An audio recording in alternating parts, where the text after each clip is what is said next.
Good evening, councillors, staff, ladies and gentlemen. We will declare the briefing session for the 1st of October open at 6 o'clock. This meeting today is being held on Wajak Noongar Budja, and I'd like to acknowledge and pay my respects to elders past, present and future. I thank all past and present members of the community that have supported the city to better understand and value Noongar culture within the city of Wanneroo. An announcement. Please note that the audio and visual proceedings of tonight's meeting will be live broadcast online, with the exception of matters discussed behind closed doors. The broadcast of the proceedings of the meeting can be accessed live and on demand through the City of Wanneroo YouTube channel. Item 1, attendances as per the record. Tonight, I do not believe we've received any requests for electronic attendance. Is that correct, Mr CEO? I believe that is correct, Deputy Mayor. We did receive an apology from Councillor Figg. So item 2 on the agenda, apologies and leave of absence. We note the apology received from Councillor Figg. We also have approved leave of absences from Councillor Berry and Councillor Seif. Has the administration received any other apologies to be noted at this time? No. Okay. Item 3 on the agenda, deputations. We also have an item toward the end of the agenda, which is for public question time. However, given that there are members of the gallery who are here tonight, I will ask and give them the opportunity to ask their question at the beginning of the meeting, and if they're not here, we will read them aloud at the end. So we do have receipt of a question from Ms. Lynn Manuel. Ms. Manuel, are you in the audience tonight? No, therefore we'll leave that to the end. And we also have on the register of attendance Mr. Greg Harrison and Mr. Steve Burnell, but I understand that both will be delivering deputations as part of the agenda proper. Which takes us to item 3, deputations. Deputations are to be presented during the briefing session at item 3 in the order of business. Deputations must relate to a report on the current briefing session agenda. A deputation is not to exceed 3 speakers in number, and only those speakers may address the council members. Speakers of a deputation will collectively have up to, given the number of deputations tonight, 5 minutes, with the possibility of an extension to be granted. A deputation is to be in the form of a statement, and no debate or discussion on the matter is to occur. Questions from council members relating to the subject matter should be reserved until the administration has presented on the relevant report during the meeting. However, a point of clarification by a council member on a specific statement may be permitted. There is an opportunity for public question time for members of the public at item 7 in the order of business. Now, I understand that the people delivering deputations tonight have been advised of the change in the allocated time due to the numbers that have been received. However, where possible, we will allocate an additional amount of time to ensure that everyone has the right to speak to the report. The first deputation tonight is response to PT 02-0824, request for flood lighting upgrades at Grandis Park. The person delivering the deputation is Mr. Marty Burke. Mr. Burke, are you in attendance tonight? Would you like to please come forward to the lectern and state your name and the suburb that you live in? Marty Burke, President of Carramar Shamrock Rovers. I live in Kingsley, 1 Edmund Place in Kingsley. Thank you, Mr. Burke. Please give us your deputation. Okay.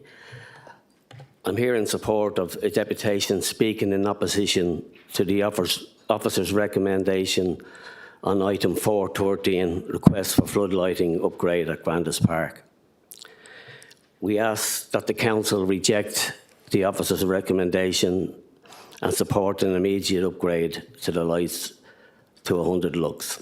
While the club appreciates that the 150 lux was aspirational, we ask that the council reconsider bringing the upgrade to 100 lux forward from 26-27 financial year to be completed before the 25 season start or as soon as possible in financial year 25-26.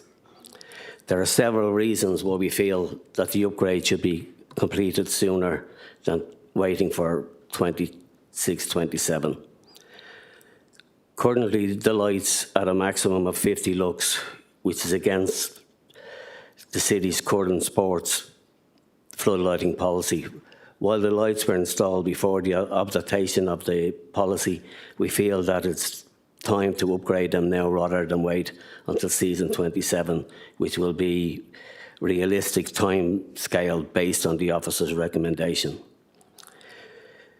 The current lights have been degraded since the installation in 2018 and do not provide a consistent 50 lux across the field.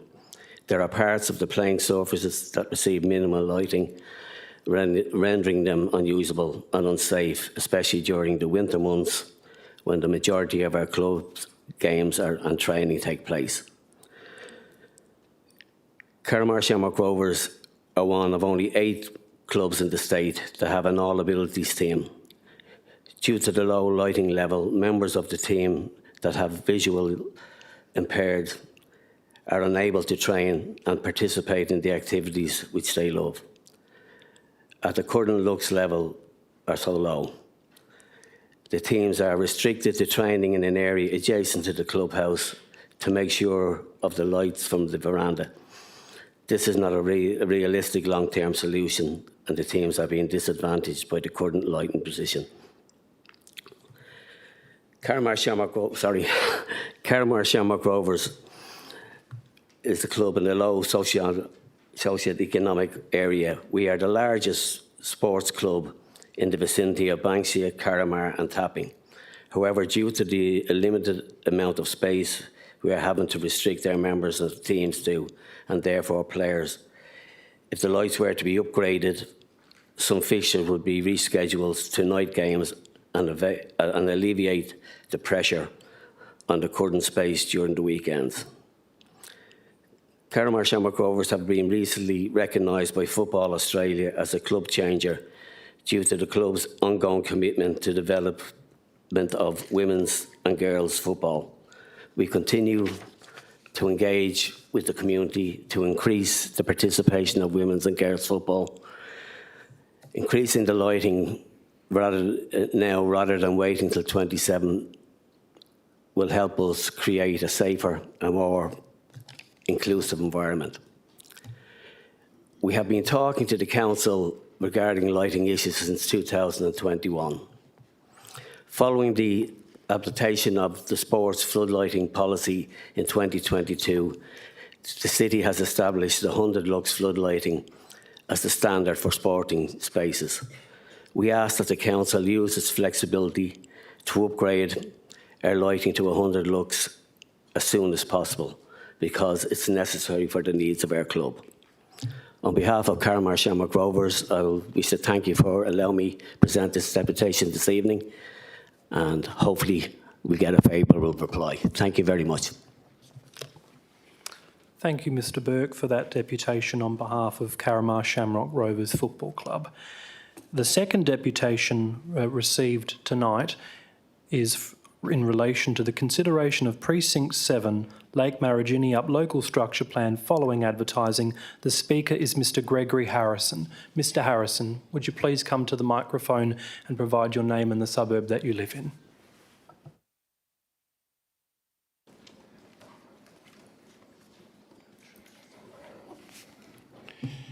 Good evening, Honourable Mayor and Councillors. Greg Harrison, Capelin Street, Marigini. I'm before you today to take over the issues proposed in the vicinity of my lifelong dwellings. I've seen many changes over the years, and mainly the rapid deterioration of biodiversity around Lake Marigini, District 7, due to the water levels receding, losing majority of the flora and fauna. The second big change is the massive increase in truck and car numbers. This is due to the coastal urban expansion through to Yanchep and Two Rocks corridor and north of us. I've had many meetings with the Council's Planning Department over this problem. The main reason given by Council staff is we wish the developers to pay for the new infrastructure, as it will be a co-contribution system. I beg the Council not to allow urbanisation to East Wanneroo without the extension of Franklin Road through to Neves Road to the north. Franklin Road was deemed the second most dangerous road in the state many years ago. Trucks are currently passing at shopping centres, pubs and near school zones, and to access sand and waste facilities in the Neerabup industrial area to the north. Trucks have bad stopping abilities and destroy the roads. This could be reduced and save the council money in the long term, as the roads have been heavily damaged, with no other link to the north. The second change is environmental, with the Wanneroo wetlands rapidly drying out to a dangerous level, being in acid sulphate soils, causing the release of cyanide into the groundwater, killing trees to the west of Lake Mariginiup. At the council committee meeting 10 years ago, the topping up of the water levels in Lake Mariginiup was considered and deemed inevitable. This did not happen. The failing to do so has seen a rise in the midgie and mosquito population, with myself and 2 members of my family suffering the lifelong debilitating effects of Ross River virus. The breed of this mosquito is now high present in the Mariginiup Lake. I'm only the second person in the history of the Wanneroo Hospital to receive the tiger and dugong antivenin, bitten 5 metres from my rear back door, and having hundreds of close calls in my life. The idea of placing a children's playground in the middle of a wildlife corridor in this location seems unrealistic and very dangerous, and a threat to human life and well-being. The subgroup 7 plan was advertised by the Burgess Group is more sensible, pushing the school zone away from the conflict of nature. I'm of the opinion that it should be moved to the central of East Wanneroo town centre. The Burgess plan shows a continuation of Garden Park Drive, creating a loop and circuit road around the high school zone, making the pick-up and drop-off of pupils and buses and cars a logical layout. As mentioned in the revised road group, this fails dismally in this area. I plead with Council not to accept any modifications from the original Burgess submission plan taken over 5 years to design, and flatly reject any modifications on the safety and usability grounds. In my opinion, the errors that are that obvious that it may just be a distraction from developers away from the biggest cost of road infrastructure needed now, not in 15 years' time as they requested the time frame to be. Over the years the East Wanneroo plan has been proposed, harassment to sell our land to the developers has been high. There seems to be no overseeing body or department to hold the conduct to any decent moral ground, using lies and immoral tactics to sign contracts, throwing residents' lives in turmoil. To surmise, my father and myself, plus the neighbours and this developer, would hope to see the sewage infrastructure pumping station be prioritised, as the south side of Capon Street cannot be urbanised without it. This could alleviate some of the political pressure placed on the Council and the Department of Planning and Infrastructure. We thank the Council for re-advertising subgroup 7 due to community concerns. This would hopefully have a traffic impact assessment, as no assessment has been cited from the latest plan. Thank you, Honourable Mayor and Councillors. Thank you, Mr Harrison. Council will have some discussion through questions and answers tonight. However, decision will be made next week. And now, Mr Harrison, I understand that you also provided some questions in writing ahead of the meeting. As you've made the effort to come to the briefing session tonight, would you like me to read out those questions and the responses provided by the Director? Yeah, thank you. Okay. So this is in relation to item 4.4, consideration of Precinct 7 Lake Mariginiup local structure plan following advertising. Question 1, is the traffic flow around the high school going to be put in the highest regard? I will seek to ask if the Director of Planning and Sustainability has the answers to these questions, or if he'd prefer me to read aloud. Through you, Chair, I'm happy for you to read out the responses. Thank you, Mr Dixon. The response by the Director of Planning and Sustainability. The traffic flow around the future high school is a very important consideration. The WAPC's Operational Policy 2.4 sets out the movement network and road safety as locational criteria for the assessment of proposed school sites. The provision of an updated traffic impact assessment, TIA, prior to the local structure plan, LSP, being determined is recommended by the City as the original TIA does not reflect the modified LSP road layout, which is the subject of consideration by Council. Question 2. Is Precinct 7 being rushed due to sewerage coming from Ellenbrook, as is halfway to my home and the proposed pumping station next door? The response by the Director of Planning and Sustainability. Consideration of the Precinct 7 LSP by Council has no relationship with sewerage works in Ellenbrook in the City of Swan. The pump station is a requirement of the local sewerage network that will be needed to support the residential development of the East Wanneroo area. Question 3. What is the purpose of structure plans and their goals? Response by the Director of Planning and Sustainability. The WAPC's guidance for structure plans documents details the purpose of structure plans. It states that a structure plan is a key planning instrument for the coordination of future zoning, subdivision and development of an area of land. A structure plan contains a set of steps, measures and controls that are necessary to guide the plan's implementation through progressive subdivision and development of the land in its application area. Question 4.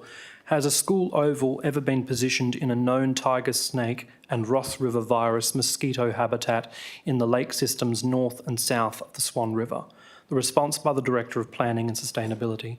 The location of schools and ovals are determined through the structure planning process in consultation with the relevant environmental agencies, including the Federal Department of Climate Change, Energy and Environment and Water, WA Environmental Protection Authority, Department of Health, Department of Biodiversity, Conservations and Attractions, Department of Planning, Lands, Heritage and the Department of Water and Environmental Regulation, along with the Department of Education.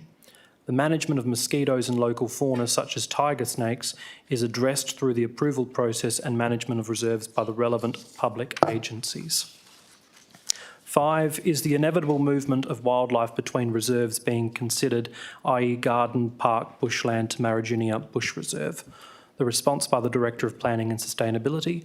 Parkland is connected by linear parks and landscaped boulevards shown depicted as parkland links on the structure plans. These parkland links will not only accommodate pedestrian cyclist movement, but also serve to maintain and enhance ecological linkages through the area. 6. Is Council aware of negative media reports about this developer, i.e. gaining a monopoly over the North Development Corridor? Response by the Director of Planning and Sustainability. The Precinct 7 LSP was lodged and is being assessed in accordance with the relevant provisions of the Planning and Development Local Planning Schemes Regulations 2015. The matter raised is not a consideration for Council under these regulations. And 7. Is the Council aware that ratepayers in East Wanneroo have been rezoned urban deferred and limiting any agricultural practices rendering the land useless?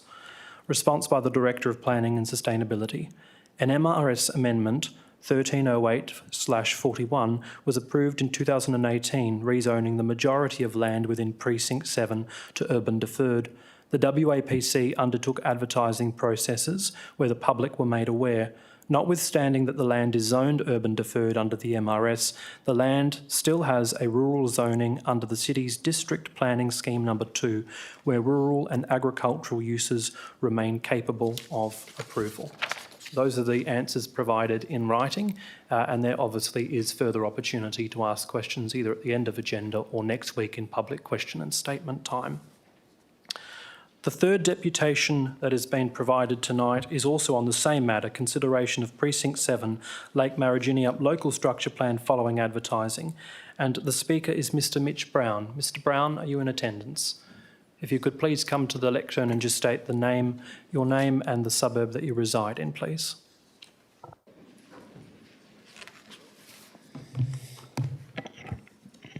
Good evening, Deputy Mayor and councillors. My name is Mitch Brown and I work for Wolfdean, who are the developers of 252 and 264 Pinjar Road within the northwest corner of the Precinct 7 local structure plan. I'm speaking in strong support for the City's recommendation of approval.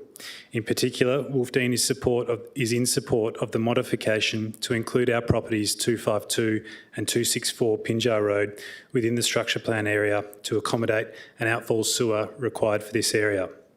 I commend Hesperia and Row Group for the exemplary landowner engagement they have displayed through the preparation of this structure plan. Very few developers and town planners have the resources, both financial and personnel, to progress a structure plan of this size and complexity in Western Australia.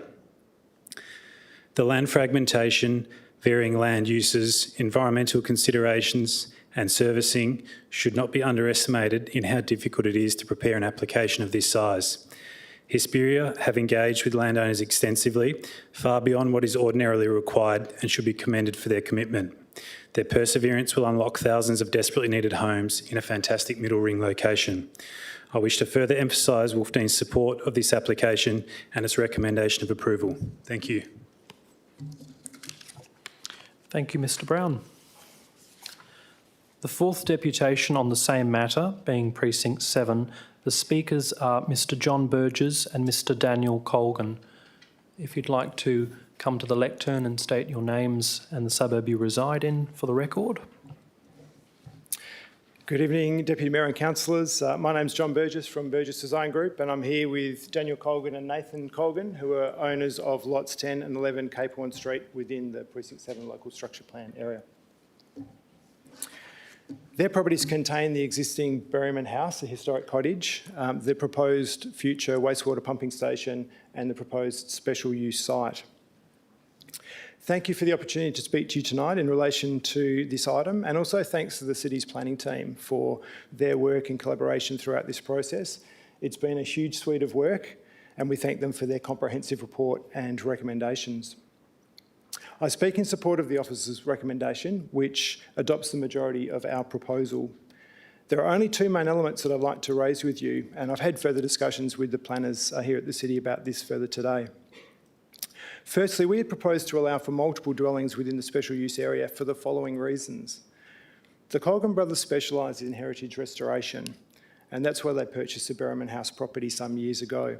They also specialise in multiple dwellings, including award-winning projects such as Square One Apartments in Perth. This four-storey project comprised 35 apartments, an office and a cafe, and it won a WA Heritage Award for Best Adaptive Reuse, a Master Builders Association Award for Energy Efficiency and Sustainability, an HIA Green Smart Development of the Year Award, a Town of Vincent Building Design Sustainability Award, and it received a commendation from the Royal Australian Institute of Architects for multiple residential development. They want to bring this expertise to the structure plan area. This form of development will also bring much needed dwelling diversity, and it will assist in council reaching its dwelling density targets, which is something which is proposed within the officer's recommendation. As such, we respectfully request multiple dwelling be added into the land use table for the special use site, please, and we're happy to continue to collaborate with the City's officers in this regard as to how best to integrate it, including any height limits. Secondly, we're concerned regarding the proposed traffic flow around the high school site and playing fields. In the original LSP my company submitted in December last year, we neatly contained the high school and playing fields within their own cell, with roundabout access points to the east along Cape Horn Street at the intersection of, to the west along the intersection of Garden Park Drive, and the eastern end with the intersection of Honey Street. This provided a high level of contained and efficient access separate from abutting residential cells. We also considered the roundabout at Garden Park Drive to be critical in providing a direct link from Precinct 6 to the high school and playing fields area.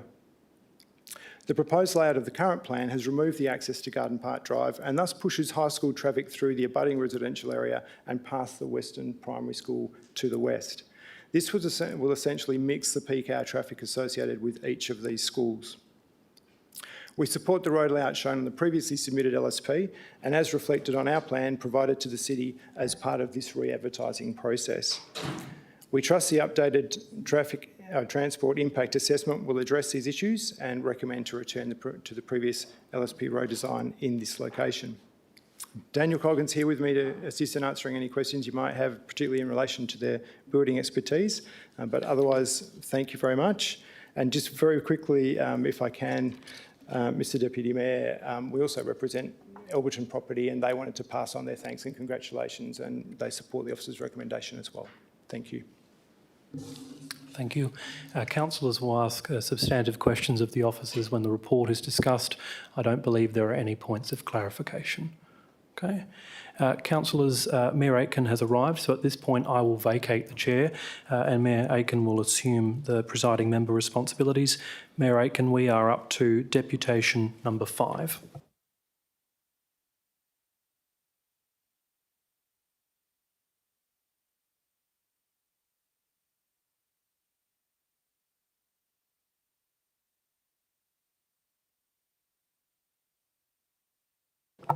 Thank you, Deputy Mayor, for helping me out. I'm sure he did an absolutely fantastic job. We now go on to deputation number 5, consideration of Precinct 7, Lake Marigini Structure Plan, item 4.4, and the speaker is Anne Dante. Anne, would you like to come and take the podium and just tell us the suburb that you live in? Thank you. Just here, yes.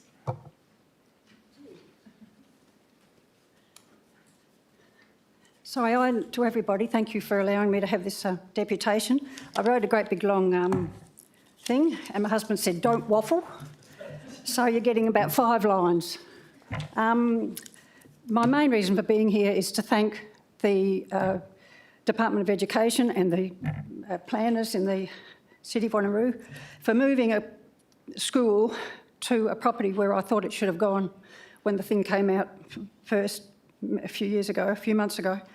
And the reason is this school is going to do what it's supposed to do, fitting the criteria of where a school should go in East Wanneroo. My name's Anne Dante. I live in Honey Street, Wanneroo. I've been here for 41 years. We're ex-market gardeners. The reason why the school I think should go where it's going is, God, I don't know why I'm shaking. I've been here before so many times. The land east of Wanneroo, east of Marigini Drive, is much larger than 4.25, which is the amount required for a primary school. It is central to the planned student catchment, which is 1,500 per. It's 2 primary schools for 3,000 homes. The land is suitable as far as topography and levelling goes. There's easy access to higher and lower order roads to maximise accessibility by different transport modes and to disperse parking. The school would maintain irregular shape, and as the area was pre-cleared many years ago, there's no native vegetation that would provide a bushfire risk. And the school was previously going to be by the lake, Marigini, and I appreciate that the developers thought that was terrific, having a school interspersed with nature. But as far as the catchment goes, it would have been restricted because the lake's on one side. Also, I don't think it would have been terribly safe for the kids to have access all the time, because having lived next to that lake for 40 years, I know that tiger snakes are on their way out or down to the lake. And I just wanted once again to thank the, I'm shaking, it's shocking, the Department of Education and planning people, Darwy in particular, who's been gorgeous, for changing the amendment on this thing. Thank you. I really appreciate your deputation. It's great. I really appreciate your deputation. It's wonderful to have deputations with thanks. Okay, our 6th deputation this evening is consideration of Precinct 7 again, item 4.4, and the speaker is Jack Reagan. Jack, just take the podium and give us the suburb you live in, okay?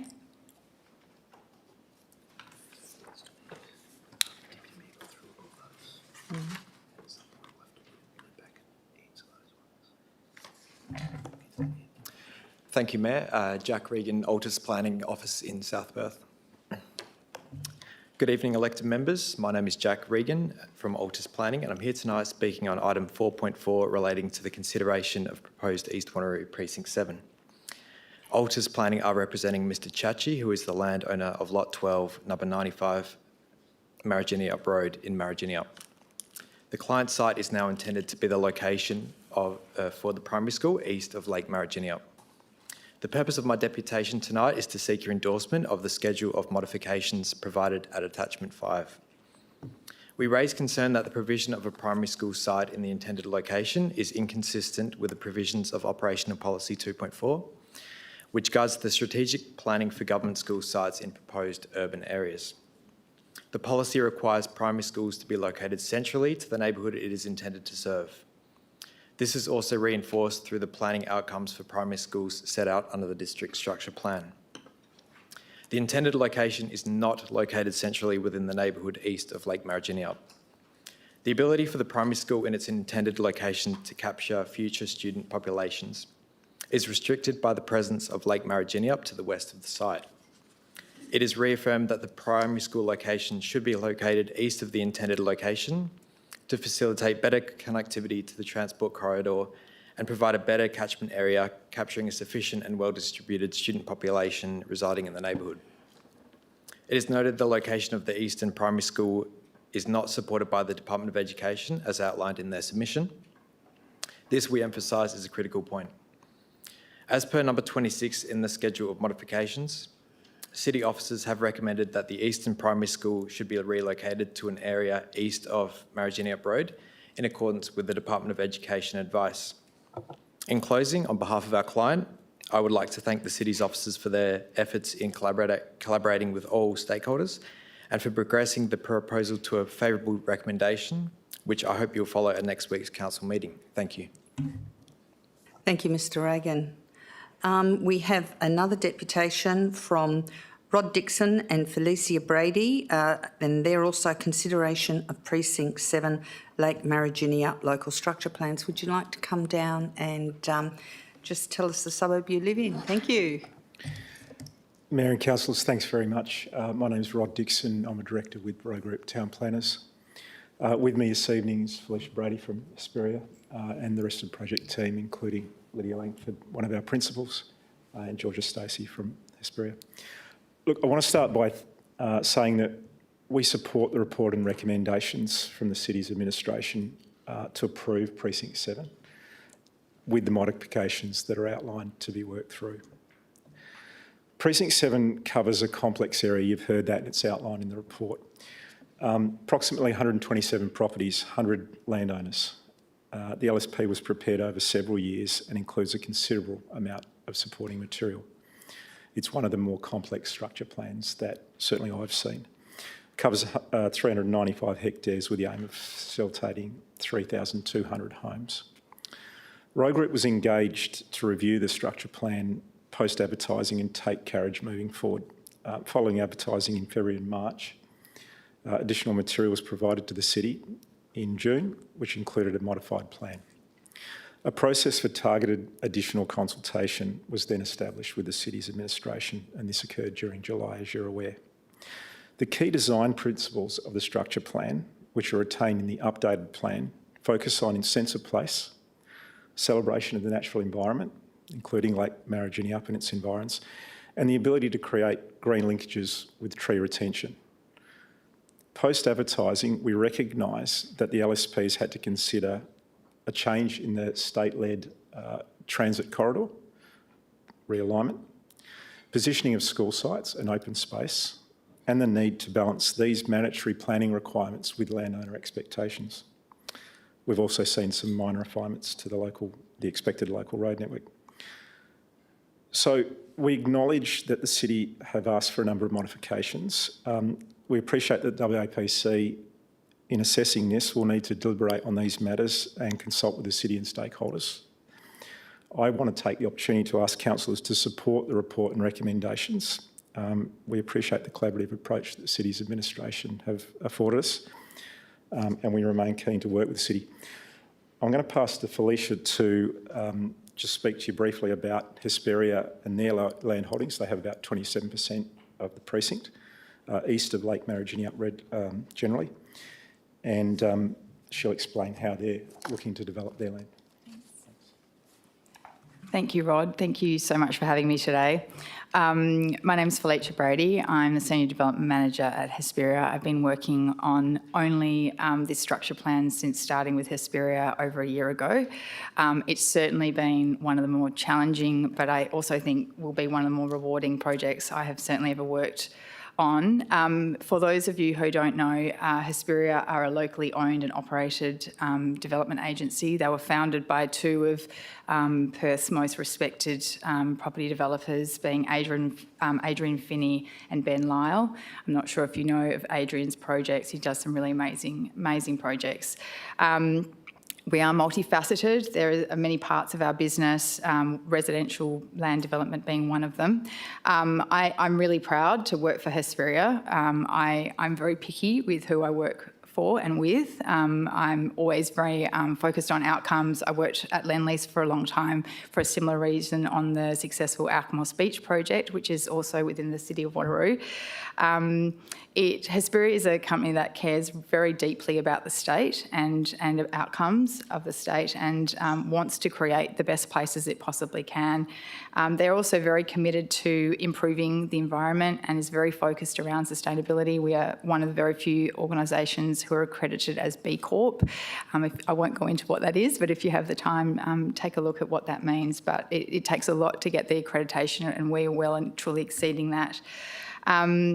We really do look forward to giving back to the community by creating the best possible place we can through this structure plan. As Rod mentioned, we only control 27% of the structure plan area. It's a very complex working environment. As I mentioned, the area is very, very complex in nature, being, with the transport considerations, the local residents considerations, the natural environment, and look, we're really focused on trying to bring all of these things together to create the best possible outcome we can. We've spent many years developing the plan, and obviously when we submitted December last year, we responded to that plan. Following the submissions, we received a huge number of submissions, and we went through each one really carefully and considered each one individually and how we might be able to incorporate those considerations in our plan, and that's what created our new plan. That's how our new plan came to fruition.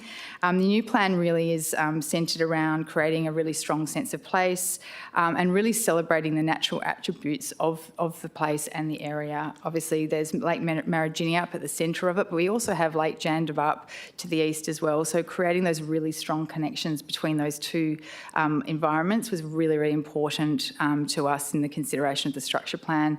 Also creating these really strong green links, which Rod talked about as well, and really with a focus as well on this consideration of tree protection and recreation and rehabilitating of the natural environment. There are sections that are very well treed in this area, but there's also sections that are really denuded as a result of previous agricultural activities. Thank you. Your deputation is nearly 6 minutes. Okay, I'll be very quick. I'll give you 15 seconds to wind up. No problems. Look, we're working with the city on a greening strategy, which again works towards considering the natural environment and creating that really strong sense of place and supporting the local and wider community and attracting them to this really special new place. We just wanted to say thanks so much to the city's planning department and all the other departments as well within the city. They've been incredibly collaborative. Mark takes a lot of time out to meet with us regularly, so we want to send our respects and thanks to the city, and we look forward to working with you and the state government to obviously achieve a really great outcome with this structure plan moving forward. So thank you for having me. Thank you, Ms Brady, and thank you, Mr Dixon. We have an eighth deputation this evening, and that's from Mr Steve Burnell from KMA WA Proprietary Limited, and his is about the consideration of Precinct 7, Lake Marigini Local Structure Plan. Steve, would you like to say the suburb you live in and then just go ahead and start your deputation? Okay, thank you, Mayor Atkin, councillors and the public. My name's Steve Burnell. I represent KMA WA Proprietary Limited in Marigina. We have lots 2 and 3 Wells Street. I note that the council has printed the deputation word for word verbatim, So I know we're busy here tonight, so if you're happy to accept that, I'm happy with that there to get things moving along. Or I can read it out. Read it out so the councillors actually hear it, and it's heard online for the public record as well. Thank you. Okay, not a problem. On behalf of 4 property owners of lots 2 and 3 Wells Streets and lots 100 and 101 Cape Horn Street, Mareginup, the property owners having previously submitted concerns to the City via legal counsel with regards to the proposed layout and changes of the EW DSP as it injuriously affects the above-mentioned properties. Previous community consultation, advertising and promotion of the EW DSP differs greatly from that promoted by the State Planning Commission, and in particular to road structure, additional primary school and wastewater sewer pumping station, the WWPS relocation. We request that the City and its councillors consider the following points in addition to the submissions made already with regards to the local area plan for Precinct 7 as noted in the agenda. Number 1, the current plan submitted injuriously affects the above 4 lots and has poor planning outcomes in our opinion, such as housing lots directly fronting Cape Horn Street adjacent to the roundabout on a 4-lane arterial transport corridor, these being lots 100 and 101 Cape Horn Street. This can be noted as attachments 13 and 14 by the row group on pages 279 and 280, item 4.4. Point 2, strong support is shown for the new amended Burgess plan, attachment 15, page 281, and the submission 66, attachment 9, page 251, by Burgess, with the following conditions that we believe would make the vicinity better. The wastewater pumping station being relocated approximately 100 metres southeast to reduce the odour buffers, sterilising lots 2 and 3 Wells Street. This is supported by both the Education Department in their submissions with concerns relating to odour buffer and critical design considerations in addition to the capacity and growth of the school. Submission 70, page 269 and submission 60, page 227.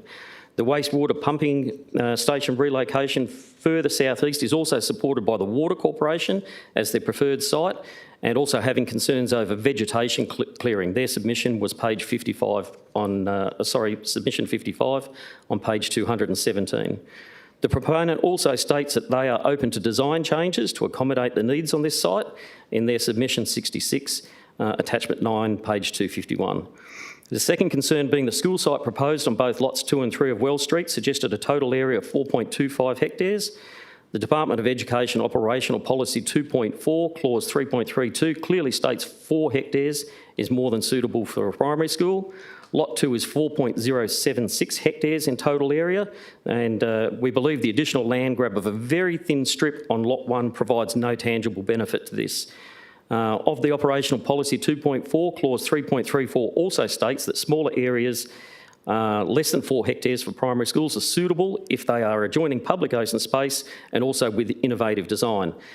This should be applicable without question. Lot 2 alone at 4.076 hectares more than meets these requirements. The public open space attachment 16 from the row group on page 284 shows public open space 4A with a neighbourhood connector road being 20 metres in width. Being Wells Street. Wells Street has a width of 30 metres. We would encourage that the public open space 4A be continued for the entire length of Wells Street as the amended plan Burgess 281 attachment 15 shows that this was removed. Even with a narrower proposed road width of 17.9 metres, we believe this would link the public open space 4A to 4B and adjoining park number 3 and further merging with 2, making a strong parkway link / corridor from Cape Horn Park through to Lake Mareginup. It'd be useful for both cyclists and pedestrians as well as allowing for safe cycling and pedestrian access both west and east of the primary school from the public open spaces. We would also request that the removal of a triangular public open space from Lot 2 Wells Street, which is incidental due to the wastewater pumping buffer zone. This area is proposed and has been drawn as a sump, which is not a public open space, and was presented earlier via Burgess to the owners of ourselves as possible uses such as a bowling green or tennis courts. The City and its recommendations does not support the use of small incidental areas and irregular shapes for public open space or sumps. The largest draining sump is located east of Lot error there. Lot 2 being the lake where all the natural water flow should be diverted in any instance. Additional open space on Wells Street, as outlined, more than offsets this. And in addition to this, the recommended area, public open area space of 10% is already exceeded. It would be envisaged that some further open space would be needed to be utilised on Lot 10 for the wastewater pumping station owed a buffer zone when moved. The last point is the city has suggested a road. Mr. Burnell, you're 5.5 minutes at the moment. Can you summarise this in the next 30 seconds? The last. We do have hard copies, but can you summarise it in the last 30 seconds?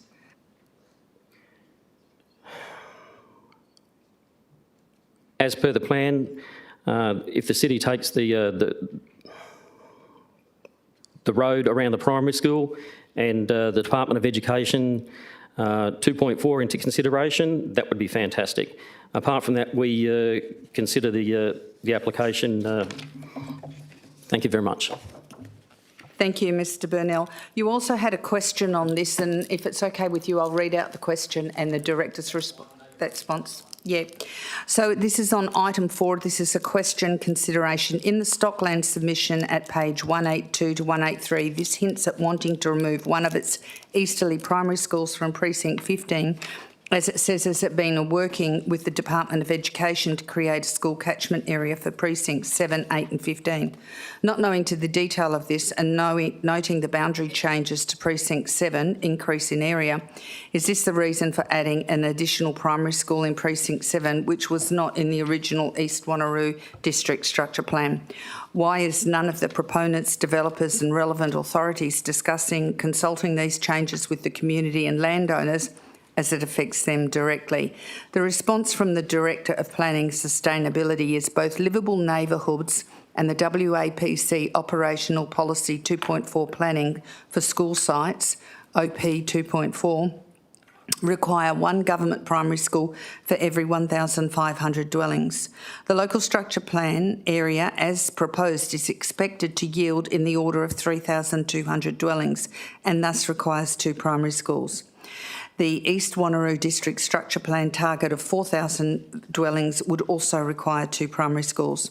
Both the initial LSP and the modified LSP proposed 2 primary schools and was advertised as such, both as a part of the initial consultation and the targeted advertising of the modified plan. Now we have one other question. Is Lynn Manuel in the chamber at all?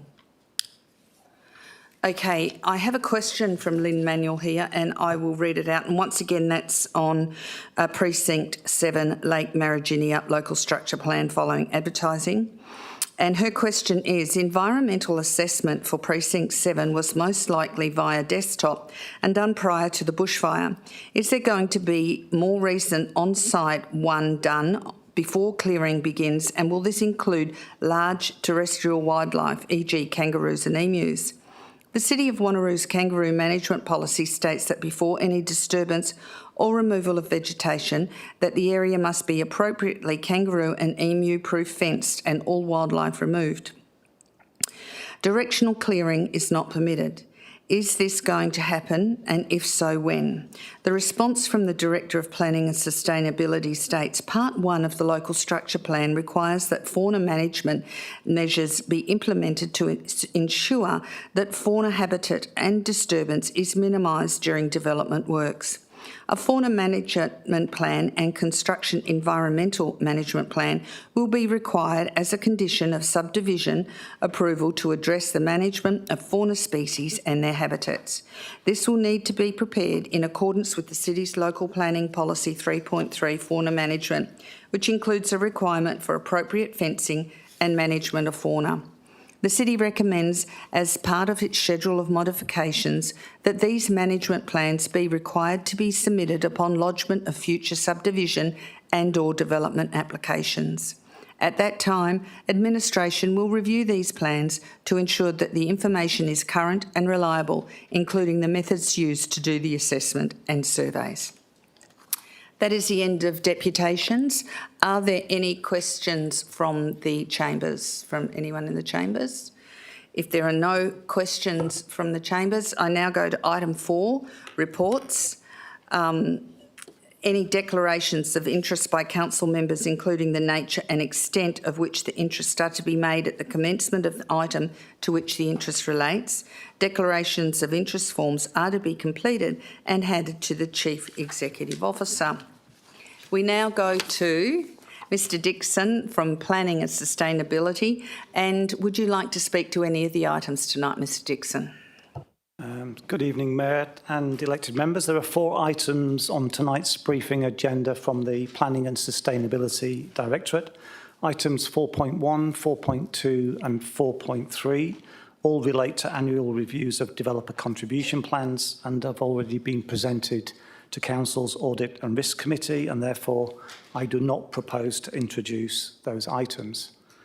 I would, however, like to introduce item 4.4, which is Precinct 7, as you've heard from the deputations, Lake Mariginiup Local Structure Plan. This is the second local structure plan to be considered by Council in relation to the East Wanneroo area. Mayor, an initial round of consultation occurred in February and March this year, with 54 submissions being received, 31 objecting, 11 in support and 12 providing comments only. The proponent lodged an amended local structure plan in June. An additional targeted consultation was undertaken with the Department of Education and landowners affected by the modified plan. 6 submissions were received, 5 objecting and 1 in support.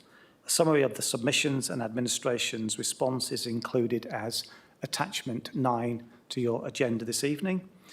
Elected members will note from the report that there are many unresolved issues, including the district water management strategy, the alignment of the transit corridor, district and precinct level planning processes, open space, an updated traffic impact assessment, and potentially the location of the 3 school sites. The additional work required is captured in the schedule of modifications. Administration is recommending that the local structure plan be approved, subject to the modifications included in attachment 5 to your report being addressed, and that re-advertising occur once those issues are resolved. Mayor, we acknowledge that we are in a housing crisis, and it is important that local structure plans are progressed as soon as possible to enable the provision of new residential lots. We do not want to delay this process from occurring, but equally the modifications should be considered and addressed between the Department of Planning, Lands and Heritage, the proponent and key stakeholders, including other state government departments.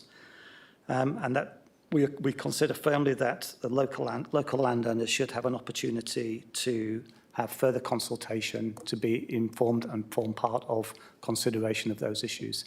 Mayor, I'm happy to answer any questions. Thank you, Mr Dixon. Do we have any questions, councillors? Councillor Miles. Yeah, thank you, Mayor, and it is good to see the deputations taking place today, as you said earlier. I think it's good that our community does come and voice their concerns when needed and or putting their questions on notice. My question to Mr Dixon is probably a follow-up on some of the questions asked by residents and also one of the planners. My first question is, with the primary school on the Wells Road side of the lake, bearing in mind we're being told that a primary school should have a catchment area of around 1,500 dwellings. So the one on that western side of the lake, and it was suggested that it may get relocated or not put in at all. What is the Education Department's I guess, area of catchment, bearing in mind that Capehorn Street, Pinjar Road, are extensively trafficable roads? Mr Dixon. Firstly, I think I can confirm that there is a need for 2 primary schools within this local structure plan area. Typically, a primary school is required for 1,500 dwellings. There is over 3,000 proposed as part of this local structure plan.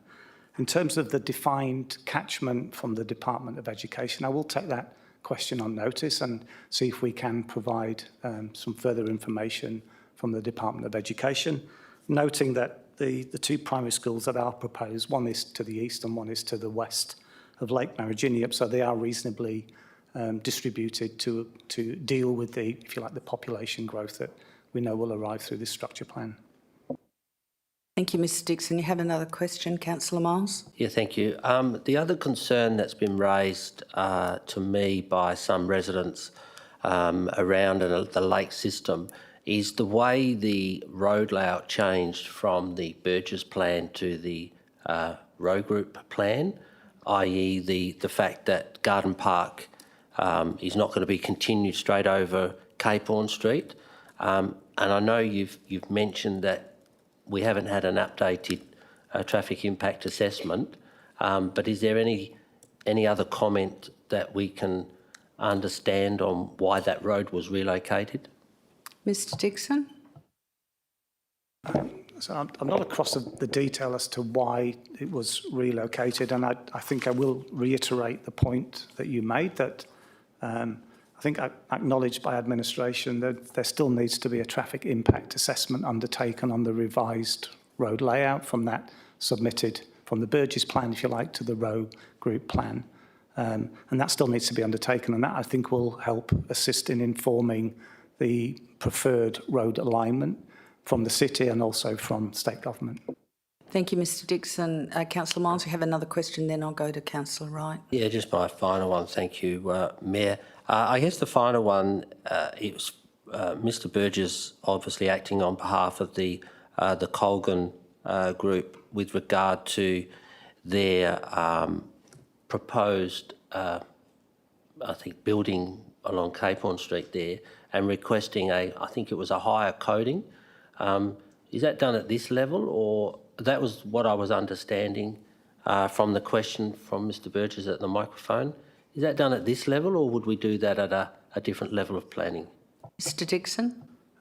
So the permissible land uses would be included as part of the structure plan.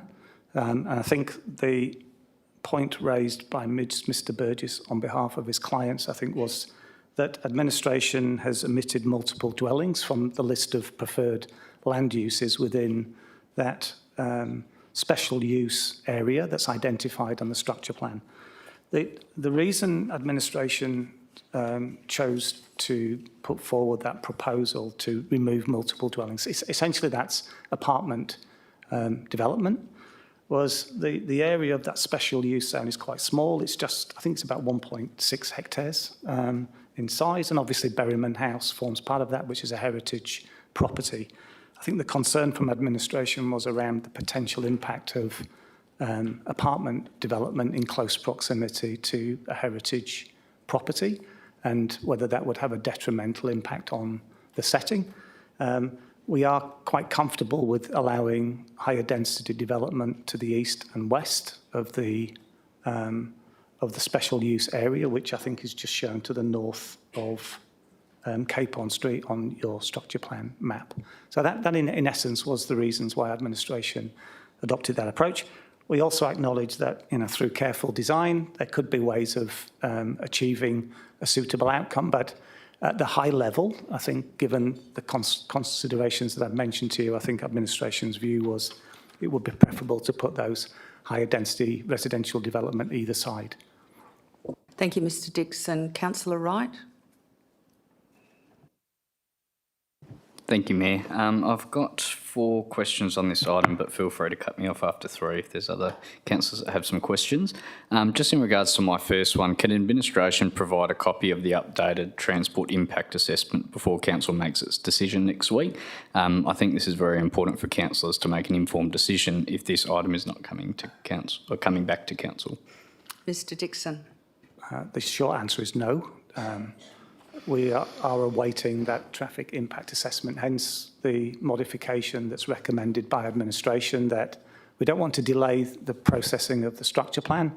We acknowledge it's an important issue, but it's one that we think that the Department of Planning, Lands and Heritage can consider as part of future modifications to the plan.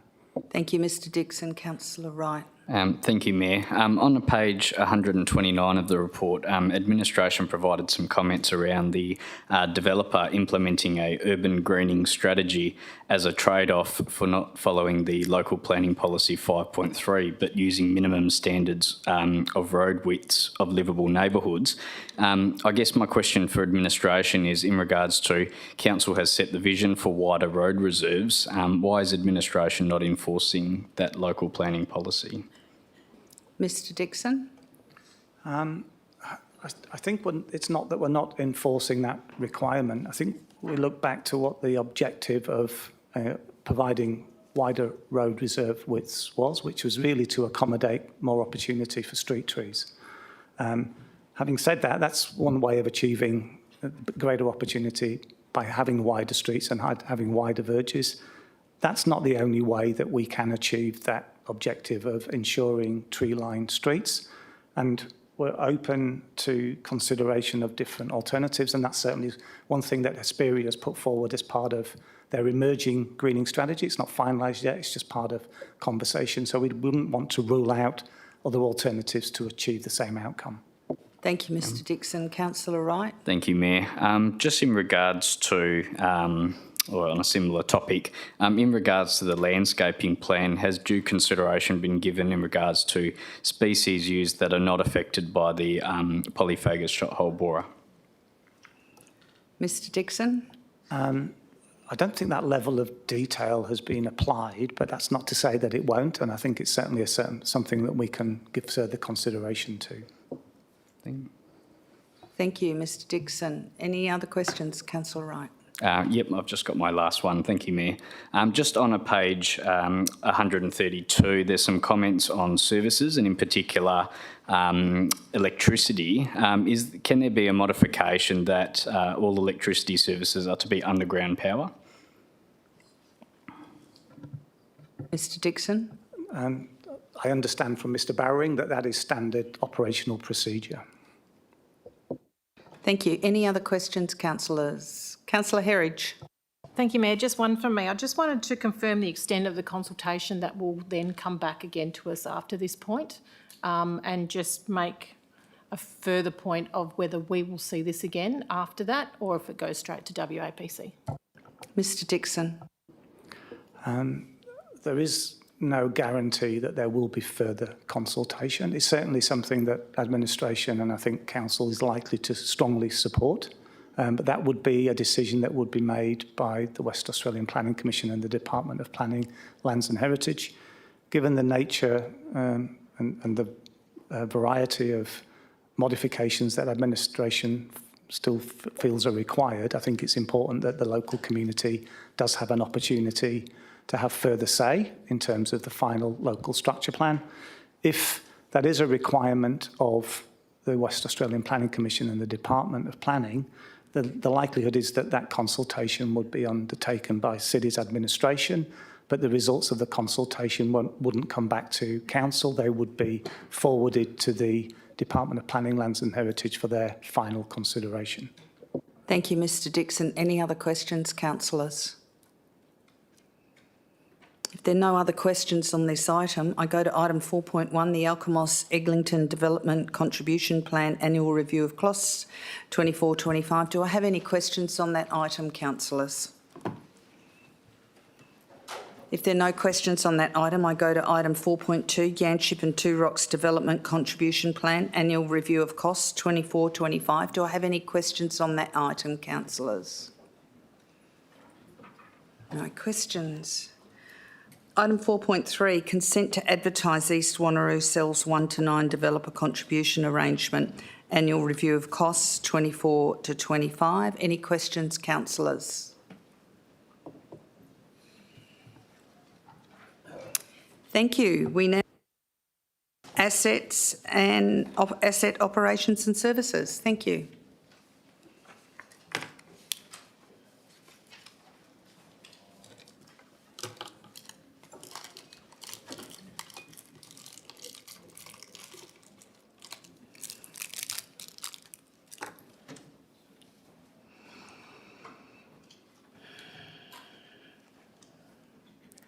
Mr Singh, are there any items you want to speak to tonight in your directorate?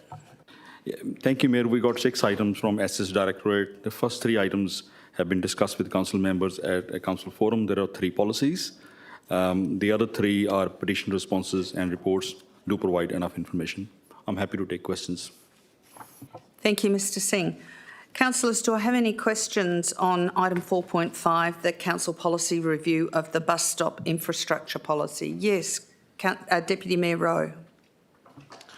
Thank you, Mayor. More a suggestion than I can word as a question. The recommendation suggests that we, as the city, write to members of Parliament, given that we're in the context of an election period.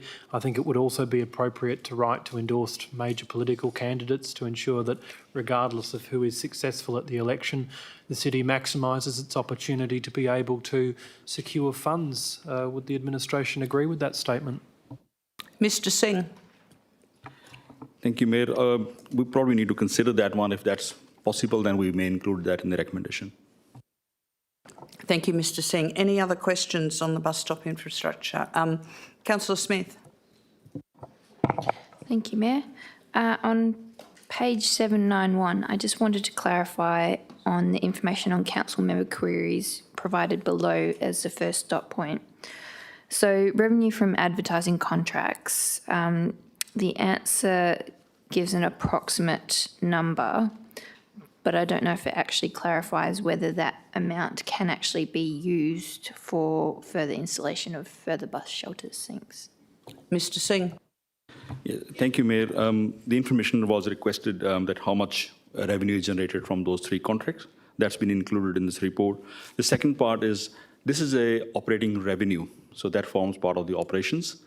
And the allocation of funds for new bus shelters forms part of capital works budget, which council considers on annual basis. So this money is actually a revenue on the operating side, and council obviously using that for operations, for maintaining all the assets and other operations. Any other questions? Deputy Mayor Rowe. Just to build on Councillor Smith's question, noting that one is capital and one is operating, but the operating revenue derives from a particular asset, being the bus shelter itself. So is the administration saying that it doesn't believe it's possible to quarantine funds generated from advertising revenue and reinvest it back into that particular type of infrastructure? Is that the admin's position, through yourself, Mayor? Mr Singh. Thank you, Mayor. What I'm trying to explain that is setting the capital budgets, council considers that on an annual basis. So revenue is coming to the city from different streams, and this is another one stream of revenue coming in from these 3 contracts. So if council chooses to invest more in capital funding on bus shelters, council can consider during a budget process. Councillor Smith. Thank you, Mayor. I think when it was in forum, I'm not sure if I had the question at the time, which was if we could have information about a comparison about how similar cities are spending in terms of bus shelters for future, I guess, budget considerations for us, whether that information is coming later for us, just to see how we compare as well in terms of, because I know in terms of our goals and reaching, providing all the bus shelters, there is a significant time, I think it was 40 years or something, to achieve that. So just some of that context information, if you could clarify whether that information is coming at any point. Thank you. Mr Singh. Yeah, thank you, Mayor. We did contact City of Stirling and City of Swan for the expenditures they have on annual basis for traffic safety projects and also for pathways. We haven't contacted them for this one, but we can ask that question and provide that information for next week. Thank you, Mr Singh. Any other questions on this item? I have a question. Deputy Mayor Rowe, go ahead. Just to cover all bases, Mayor, foreshadow an amendment. Thank you. I have a question.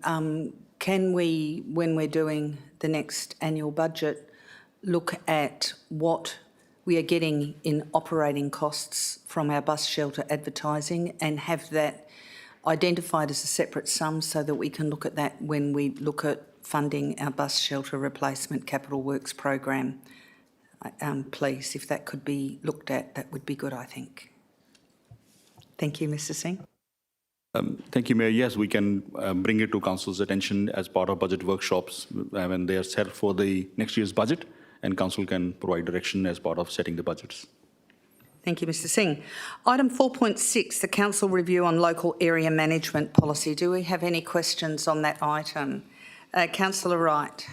Thank you, Mayor. I've got 12 questions on this item, so bear with me. But feel free to cut me off at any time. Just my first question in regards to this policy. So why hasn't the city adopted the Vision Zero approach by the National Road Safety Strategy, which has been endorsed by every state and territory, which aims at zero deaths and serious injuries by 2050 and allocates a scoring system that focuses on safety over speed and volume? Mr Singh. Thank you, Mayor. Council did commit to that vision as part of adopting road safety management plan at last council meeting. Thank you, Mr Singh. Councillor Wright. Thank you. Thank you, Mayor.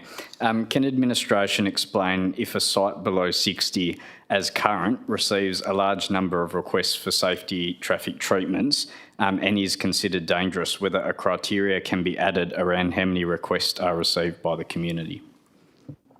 Mr Singh. Thank you, Mayor. I think this needs to be looked at in the context that when a score is allocated, when we get a request, we do assess it. But we don't, the criteria doesn't provide weighting to how many requests we have received. This is more of a technical assessment, and that does not bring number of residents or number of requests received from that particular assessment. Thank you, Mr Singh. Can I just finish off? Councillor Sorry, Mayor. Wright. Sorry, Mayor, can I just add a couple of other things? Just one more comment on that one. I think the issue with bringing such requests having a weight on that could be that some of the residents who don't contact the city, but the score may still be relevant, they may miss out in that respect. Thank you, Mr Singh. Councillor Wright. Thank you, Mayor. Can the administration outline the consequences of using the 85th percentile speed? Mr Singh or Mr Barker? Yeah. Thank you, Mayor. The 85th percentile is an industry standard. It's the operating speed of the road. So, again, when you're comparing similar roads, you're comparing the same thing all the time. Thank you. Councillor Wright, you have another question? Yeah, thank you, Mayor. On page 2 of the policy, one of the criteria is that no investigation is needed if data has been obtained in the last 2 years. What happens to areas that have had development and growth within those 2 years? Mr Singh?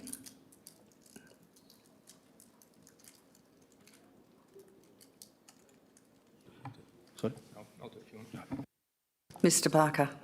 In areas that are being developed, then generally we wouldn't carry out a count until, the policy also says that we don't carry out counts until an area is 90% developed, just to make sure that the traffic patterns that we're monitoring are relevant to what the final position, because we wouldn't want to be undertaking works when the traffic volumes are not correct. Councillor Miles.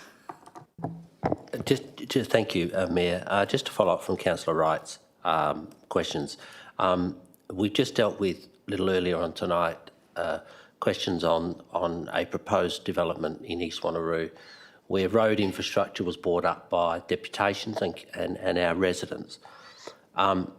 Bearing in mind your local area traffic management policy, do you use that to assist planning in developing the roads to making sure that they are fit for purpose, but also aligning with other policies within the city?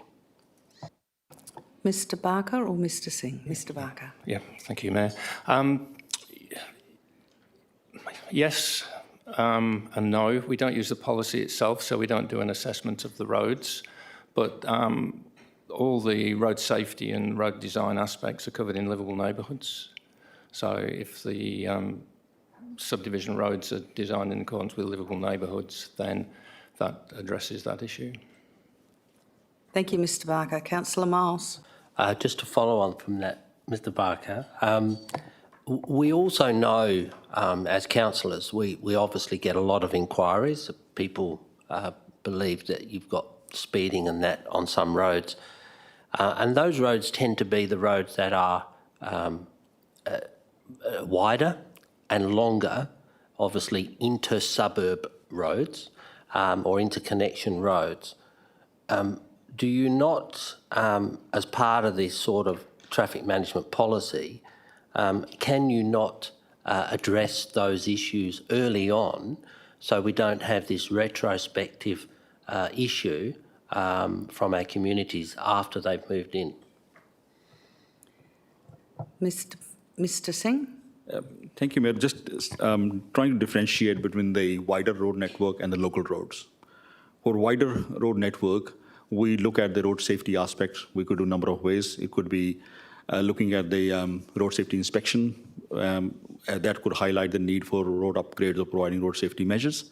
Or it could be a black spot, so we could access the black spot programs. Or council could invest in those roads to improve road safety in those outside that policy. This policy applies for district distributed roads. Sorry. Local roads, not the wider road networks. So for local roads, once roads are designed in accordance at the subdivision time under neighbourhood design principles, they are fit for purpose. As the traffic establishes, then that could, if we identify the traffic safety issues, then this policy does the assessment and we look at the traffic treatments after that. Thank you, Mr Singh. Councillor Smith? Thank you, Mayor. I'm referring to page 809, and it refers to one of my previous questions and answers for the previous one, but about information from similar cities. So we've got information from Joondalup up here. We've got a flat number, but it's hard to compare with, you know, our cities much larger in that sense of area and things like that. Could we get some more information to help clarify, I guess, contextually in comparison, what we spend as whether it's ratio or percent of budget or things like that? And am I assuming correct if we didn't receive an answer from City of Swan or Stirling? And if that could be written in, so I understand that's the case. Thanks. Mr Singh? Yeah, thank you, Mayor. We have now received the information from City of Stirling and City of Swan. The information are quite average. They're not like precise year by year, so they've given us some average numbers. But before I give out those numbers, the City of Stirling numbers are quite comparable to what we've been spending on traffic safety in City of Wanneroo in those years. From City of Swan, they have similar budget around 2.5 million, but that can, per annum, that can change depending on how many grants each council gets. So if we are successful in getting more black spot funding, that could increase the overall budgets. City of Stirling, that's, as I said earlier, that's quite comparable with us. Thank you. Councillor Smith? Thank you. If I could request that information is put into writing into the OCM change paper, that would be great. And hopefully there'll be information, I guess, for the pathways as well, which is kind of related in terms of all this information. My second question for this one was just about Azalea Street. And I noticed that the rank is 19. Can I just ask for context? Was that approved as a motion on notice? Just to explain that score. Thanks. Mr Singh? Yes, thank you, Mayor. There was a motion on notice and council made a decision to include that project in the budget. Deputy Mayor Rowe? Thank you, Mayor. My questions tonight seem to have the running theme of trying to get the money from some other source. We're in the context, once again, of an election, and I know the administration has a standard approach of applying for black spot funding through the federal and the state program on an annual basis. But there is history, through yourself, Mayor, of state members of parliament providing some funds for traffic calming measures, mainly in the form of those flashing electronic signs that display the speeds of the vehicles approaching. Has the administration considered including any of the higher rating scores as part of an advocacy proposal to members and candidates, noting that they have shown some interest in funding those projects in the past, that is precedent for that. Mr. Singh. Thank you, Mayor. I can't recall the list of projects included in the advocacy agenda which Council approved. So I need to have a look at that one and provide further information. Deputy Mayor Rowe.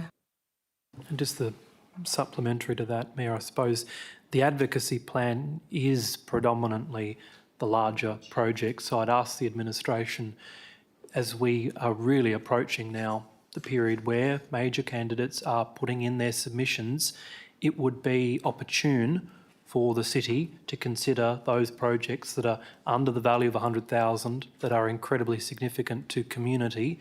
It's really opportune. So I'd ask the administration if it's possible to consider that as part of these series of reports that have been brought before us. Thank you. Deputy Mayor, did you want to make a comment on that, Mr. Singh? I may have to defer that to the CEO to make a comment on the advocacy agenda, please.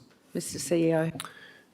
Thank you, Director Singh. That's absolutely, Deputy Mayor, so take that on board and we'll discuss that tomorrow. We do also have obviously a large advocacy program, but we also do have a list of essentially budget items of a smaller value that we do share quite readily. So we'll go back and have a look at that list, and if there's nothing included in there, we could certainly have a chat tomorrow about including such items. Thank you. Are there any other questions on item 4.6? Councillor Wright, you're going to go with your other 8, are you? Yep, thanks, Mayor. I did shorten them down. So just in regards to my next question on this item and some of the answers you provided to all councillors via an email this afternoon, you stated that the City of Wanneroo budgets $870,000 towards this. How much of that $870,000 is not grant funding or tied to grants? Mr. Singh? Yeah, thank you, Mayor. That is the municipal component, which 870 is the municipal component. The rest is all the grant funded or external funding. Thank you, Councillor Wright. Thank you, Mayor. Just in regards to the policy, going back to the policy, crash data for property damage, both major and minor, is rated at a 1. The system applied is in increments of 2. How did administration come to this conclusion, and why wasn't minimum of 2 points per crash? Mr. Barker.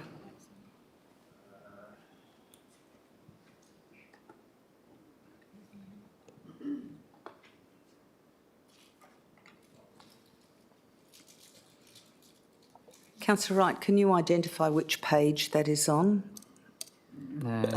It is on page 816, sorry. Thank you, Mr. Singh.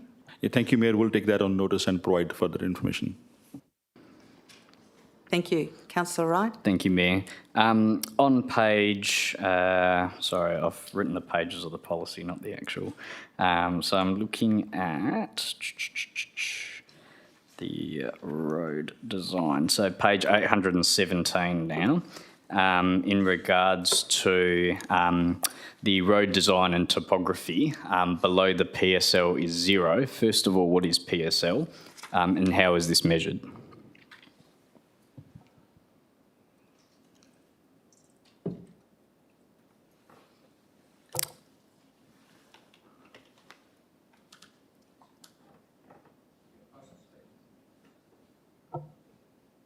Mr. Singh. Yeah, thank you, Mayor. It is posted speed limit. We'll likely provide that explanation in the policy.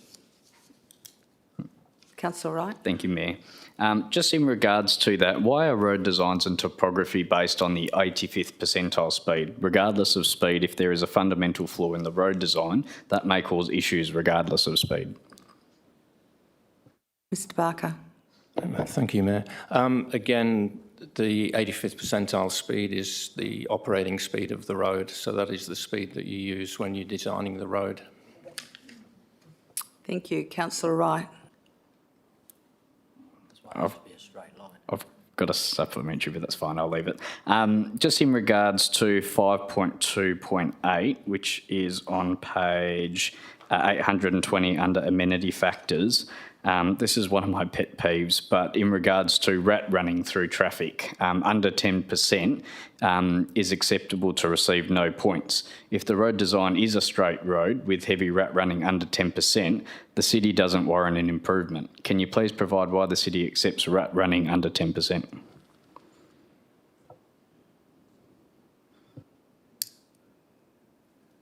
Mr Barker.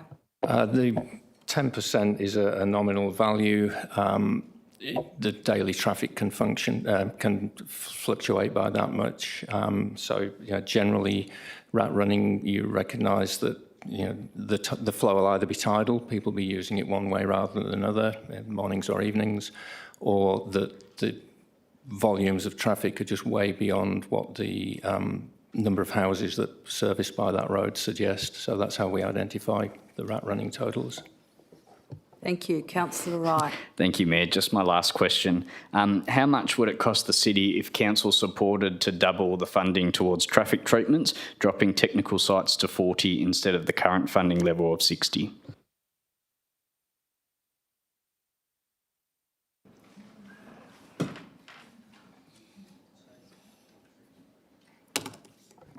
Mr Singh. Yeah, thank you, Mayor. We've done some numbers based on, I think, 50, dropping to 50, but we have to do the numbers again, and we can provide that as part of the further information to council.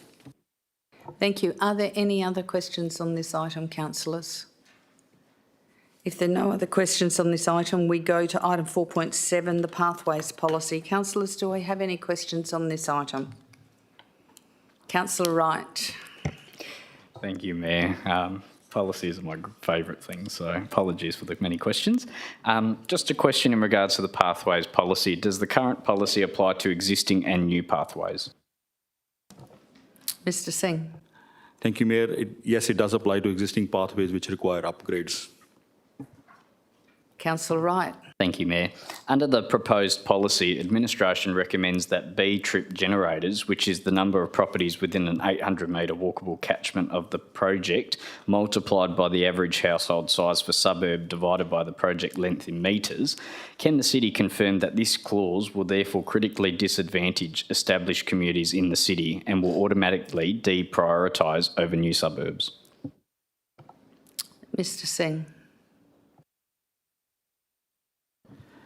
Thank you, Mayor. That's not the intention of the policy, but I'm happy to have another look what Councillor Wright has pointed out. Thank you. Any other questions on the Pathways Policy? Councillor Wright. Thank you, Mayor. Under e-network connectivity section of the policy, if a proposed pathway will upgrade an existing pathway, even if the condition is in poor, it will still result in a negative 5 points. Can you please explain that for me, please? Mr Barker. Thank you, Mayor. Yeah, that's on the assumption that a pathway is better than a street that has no pathway at all. So, and the existing pathway still serves some benefit and some use, whereas we do have, unfortunately, quite a lot of other roads that don't have pathways at the moment. Thank you. Councillor Wright, you have another question? Yeah, I guess a point for that. Can the administration clarify and put that in the policy that the assumption is if the pathway is better, for example, because reading that seems like it's not going to benefit pathways that are poor, for example. And just in regards, so in my response to, in the director's response to my questions before the meeting, the director stated the City of Stirling and Swan spent 1 million and 0.5 million on pathways. Do you know if this figure includes existing pathways, as your response only stated new pathways? Mr Singh. Yeah, thank you, Mayor. We asked for that information, and that was a quite general response received from both local authorities, so that's what I provided. Thank you, Mr Singh. Do you have another question, Councillor Wright? Just my last question to follow up on the previous item as well. What would be the financial implications if council increased the funding to double our current delivery of upgrading existing pathways and new pathways? Mr Singh. Thank you, Mayor. We probably will be constructing then double the number of pathways we are doing now. The pathway policy mainly provides a list all the footpaths we have in the list of priority order. There's no cutoff score. So regardless of any footpath request we have or we identify that goes on the list, the top ones which can be afforded in each year's budget get constructed. If council increases the funding, more paths can be built.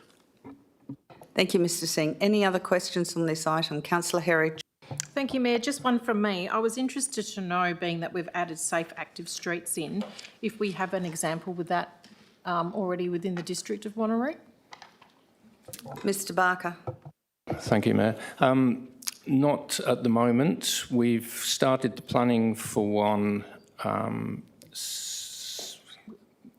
Santa Rosalia Vista.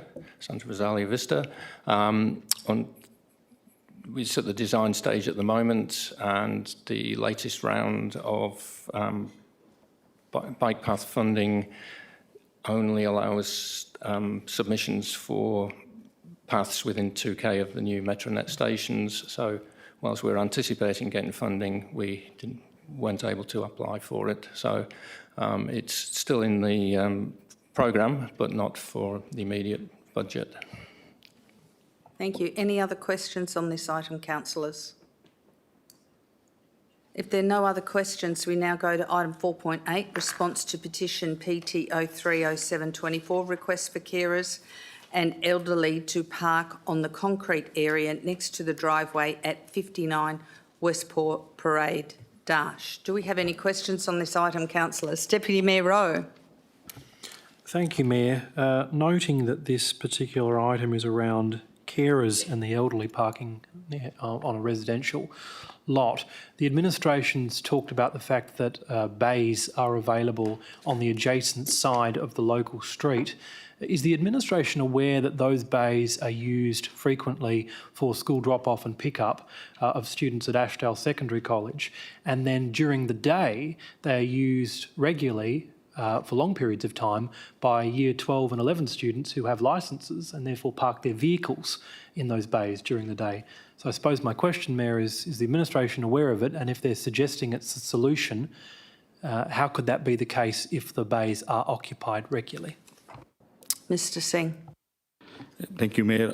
Look, I wasn't aware until Councillor Herridge brought it to my attention today.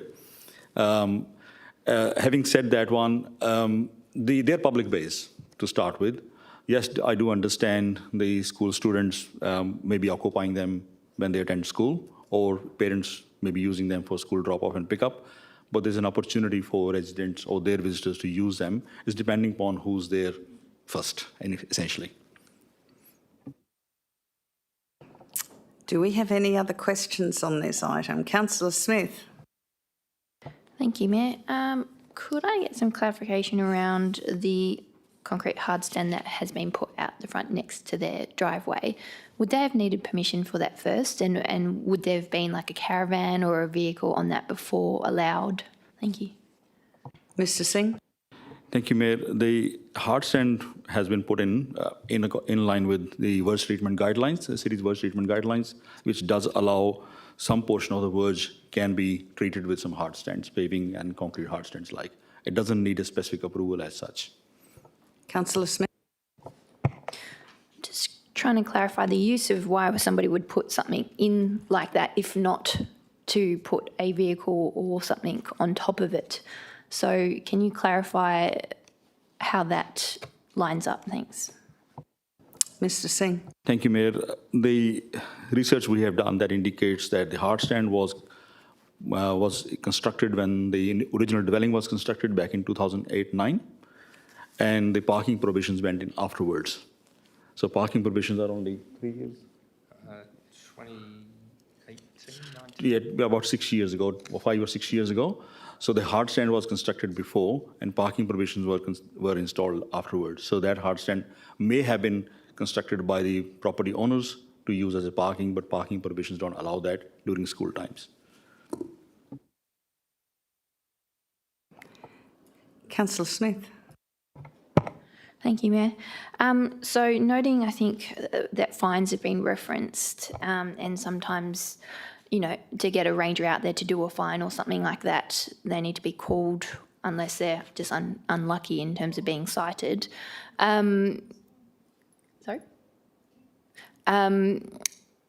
I've heard the manager talk about before discretion that rangers have, and knowing this case with carers and things like that. I haven't seen an actual a solution kind of suggested from the city in terms of that. Can the discretion be used in this case? Thanks. Mr. Singh? Thank you, Mayor. I may have to defer that to Director of Community and Place to respond to Rangers' discretion, or if they have any leniency in that respect. Yep.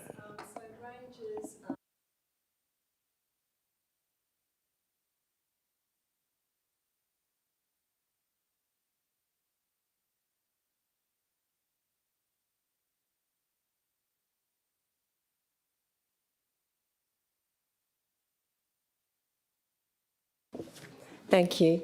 So rangers will attend if there's a complaint received of illegal parking, but they also, there's a school involved close by, correct? So we do have our parking officers also who do the patrols around schools for illegal parking. That hard stand, as Harminder mentioned, was placed in years ago, and now there's signage up. This signage has been there for a long time now, saying there's no parking in that area. So I can only advise that they do attend, and they will infringe. And they don't know if a vehicle's parked there. They don't know that the driver's an elderly person or a carer. They can't discriminate.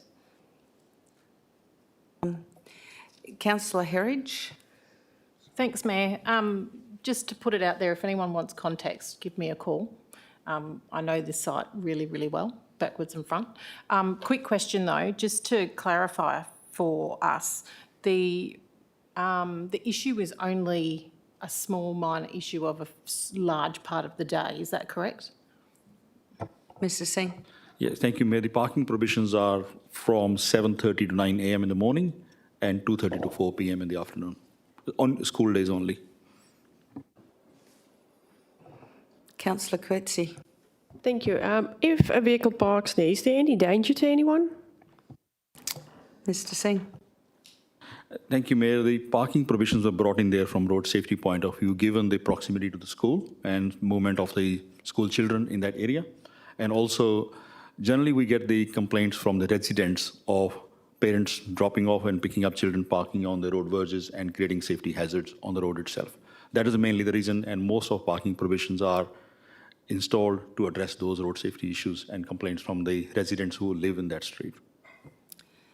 Mr. Singh, can I just ask, this is disability and disability carers. If they were to have a registered thing like you do when you park in a disability spot, would that mean that rangers could overlook the person parked there, and then if someone didn't have that identification, then they would be fined? Would it be possible to do it in that fashion? Because it takes a process to be able to get a disability sticker. Thank you, Mayor.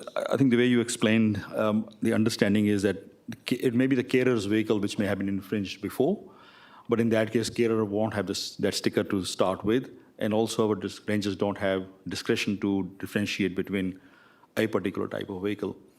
And I think the report also talks about another potential solution which may have been used elsewhere, but that's problematic in this instance of having a parking permit. The parking permits are generally given to a property owner who have a licensed vehicle at that property. So it can be to the property owner or the occupant of the property who have a registered vehicle there. They can give that permit to their visitor or the carer who is coming to the site. That creates a problem for our parking officers, but they have to stop there in midst of the traffic while traffic is being using that road to identify which car that is. So that's causing, we're trying to assist, but at the same time creating another hazard. Mr. Singh, I'd like to ask you, in the city, they have areas that are for trades parking only. And if any resident or any regular vehicle parks there, they get fined. But if a trades vehicle is there, they don't get fined. Now, what we're looking at identifying here is a carer's vehicle with a note in the front there that allows them to park there, or a disability parking for that spot. We're not asking for to anything else. And that process works in the city, it works in Subiaco and high density areas. So why can't we have a similar sort of process for this, which would allow disabled care workers to work in that area? It would just be parking specific for that or disabled people. Can we please look into that process, because this is almost discriminatory for that resident there not being able to have their, if it's a blanket fine for all of anyone who parks there, let's have a look and see if we can progress this and do something a bit more creative about it. Is that possible, Mr. Singh? Thank you, Mayor.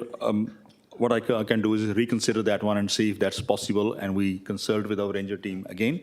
It's more from monitoring and compliance point of view. How can they implement compliance? If that's possible, then we can definitely consider that.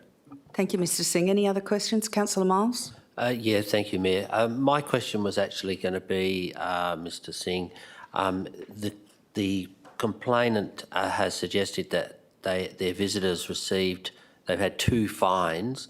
Can we understand what those fines were for? Was it for them parking on the hard stand, which is on the verge during those hours where it says no standing, or was it from parking on their driveway during those hours? Mr. Singh?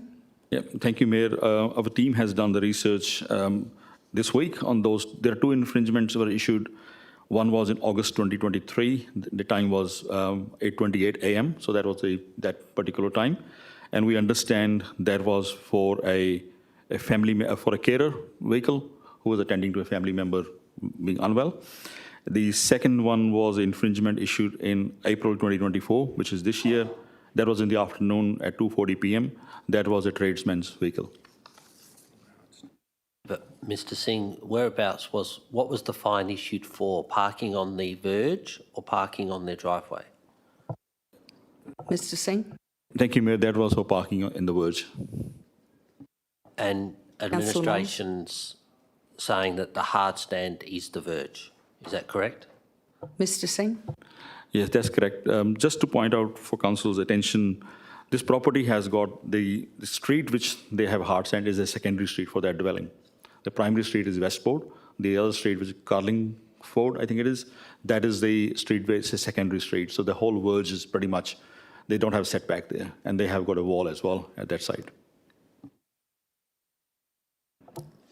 In the vision on Mr. Singh on page 883, you've got the wall there, and just next to the wall, is that the double garage for the residents that is concerned? Yes, Mayor, that's correct. That's the property we are talking about.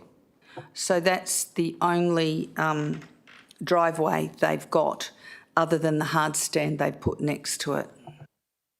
Yes, Mayor, that is the secondary street for that dwelling. The primary street is actually the intersection just before that. That is they got a front door or frontage on that side on Westport.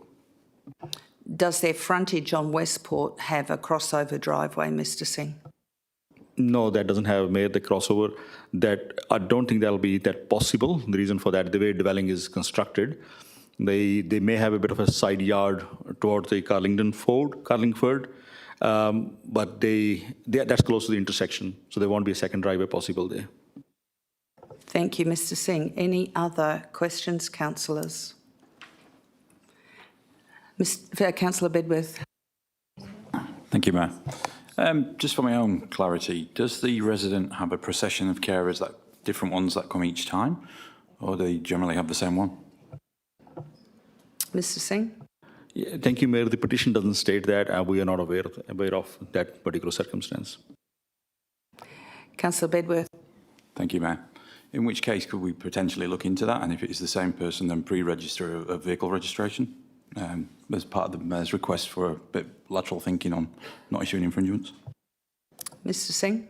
Yeah, thank you, Mayor. As we discussed earlier, if we are able to provide a parking permit, then it won't matter whose vehicle that could be, for visitor or for the carer. The permit is actually issued to the registered owner of a vehicle living at that property. So, and then they can hand the permit to the carers. If different carers are coming, they can hand it out. The issue for us is how we implement the compliance regime for that area. Thank you. Any other questions? Councillor Herridge. Thank you, Mayor. If it's possible for our pack for next week for our update, can we have a shot of attachment 3, similar from Westport, from the front, so everyone can see the front of the house? Thanks. Thank you. Yeah, we can provide that, Mayor. Any other questions, councillors, on this item? If then, Councillor Smith. Just wondering about, processing the lateral creative thinking ideas. Does administration think they'll have enough time within the next week to potentially come up with a solution, or should we delay this? Thanks. Mr. Singh. Yeah, thank you, Mayor. I think the only possible solution is what you suggested earlier was handing out or granting a parking permit for that particular verge. If that is from compliance point of view, we can monitor that one. Then that's a discussion, internal discussion we can have this week and provide that information in the report. Thank you, Mr. Singh. Any other questions on this item? If there are no more questions on this item, we go to item 4.9, response to petition PTO 30824, petition for the existing green space on Inspiration Drive, Wangara, to be converted to parking bays. Do I have any questions on this item, councillors? Councillor Miles, was that you first? I'll let you go first. Thank you. This actually happened in the city of Stirling many years ago, where businesses were having troubles in and around the lake system, and the city of Stirling actually did convert some of those large verges into paid parking areas. Has the city not looked at doing that for this location? Mr. Singh. Thank you, Mayor. We had a very high level look at that particular in preparing this report. This particular median is not that large in the overall size. If you look at, it is bounded by 2 intersections on basically within vicinity. So providing any kind of infrastructure, we're trying to provide a facility or amenity, but we'll be creating traffic safety risk for those roads, the Inspiration Drive. If we do provide parking in that street, that may be possible to provide a small number of parking, and by modifying the median and taking out the existing footpath and do a few other things, and removing all the landscaping as well. However, we'll be adding a traffic safety risk in accessing that and exiting that site. That is the industrial area. There are large vehicles accessing that particular road as well. So from that point of view, it's kind of not considered that it will be a useful solution to convert that area into a parking. Thank you, Mr. Singh. Councillor. Yeah, thanks, Mayor. Just to follow on from that, well, what about the large green verge areas along Hartman just there? I mean, what about that becoming extra paid parking for people to be able to park? Mr. Singh. Yeah, thank you, Mayor. Yes, potentially that's a possibility, but it is not. The reason for that is that's got trees, that's got services, major services running in that particular verge. When Hartman Drive was duplicated, we had lots of troubles in fitting the road in that road reserve. That green belt you are mentioning there, say, part of 2 road reserves.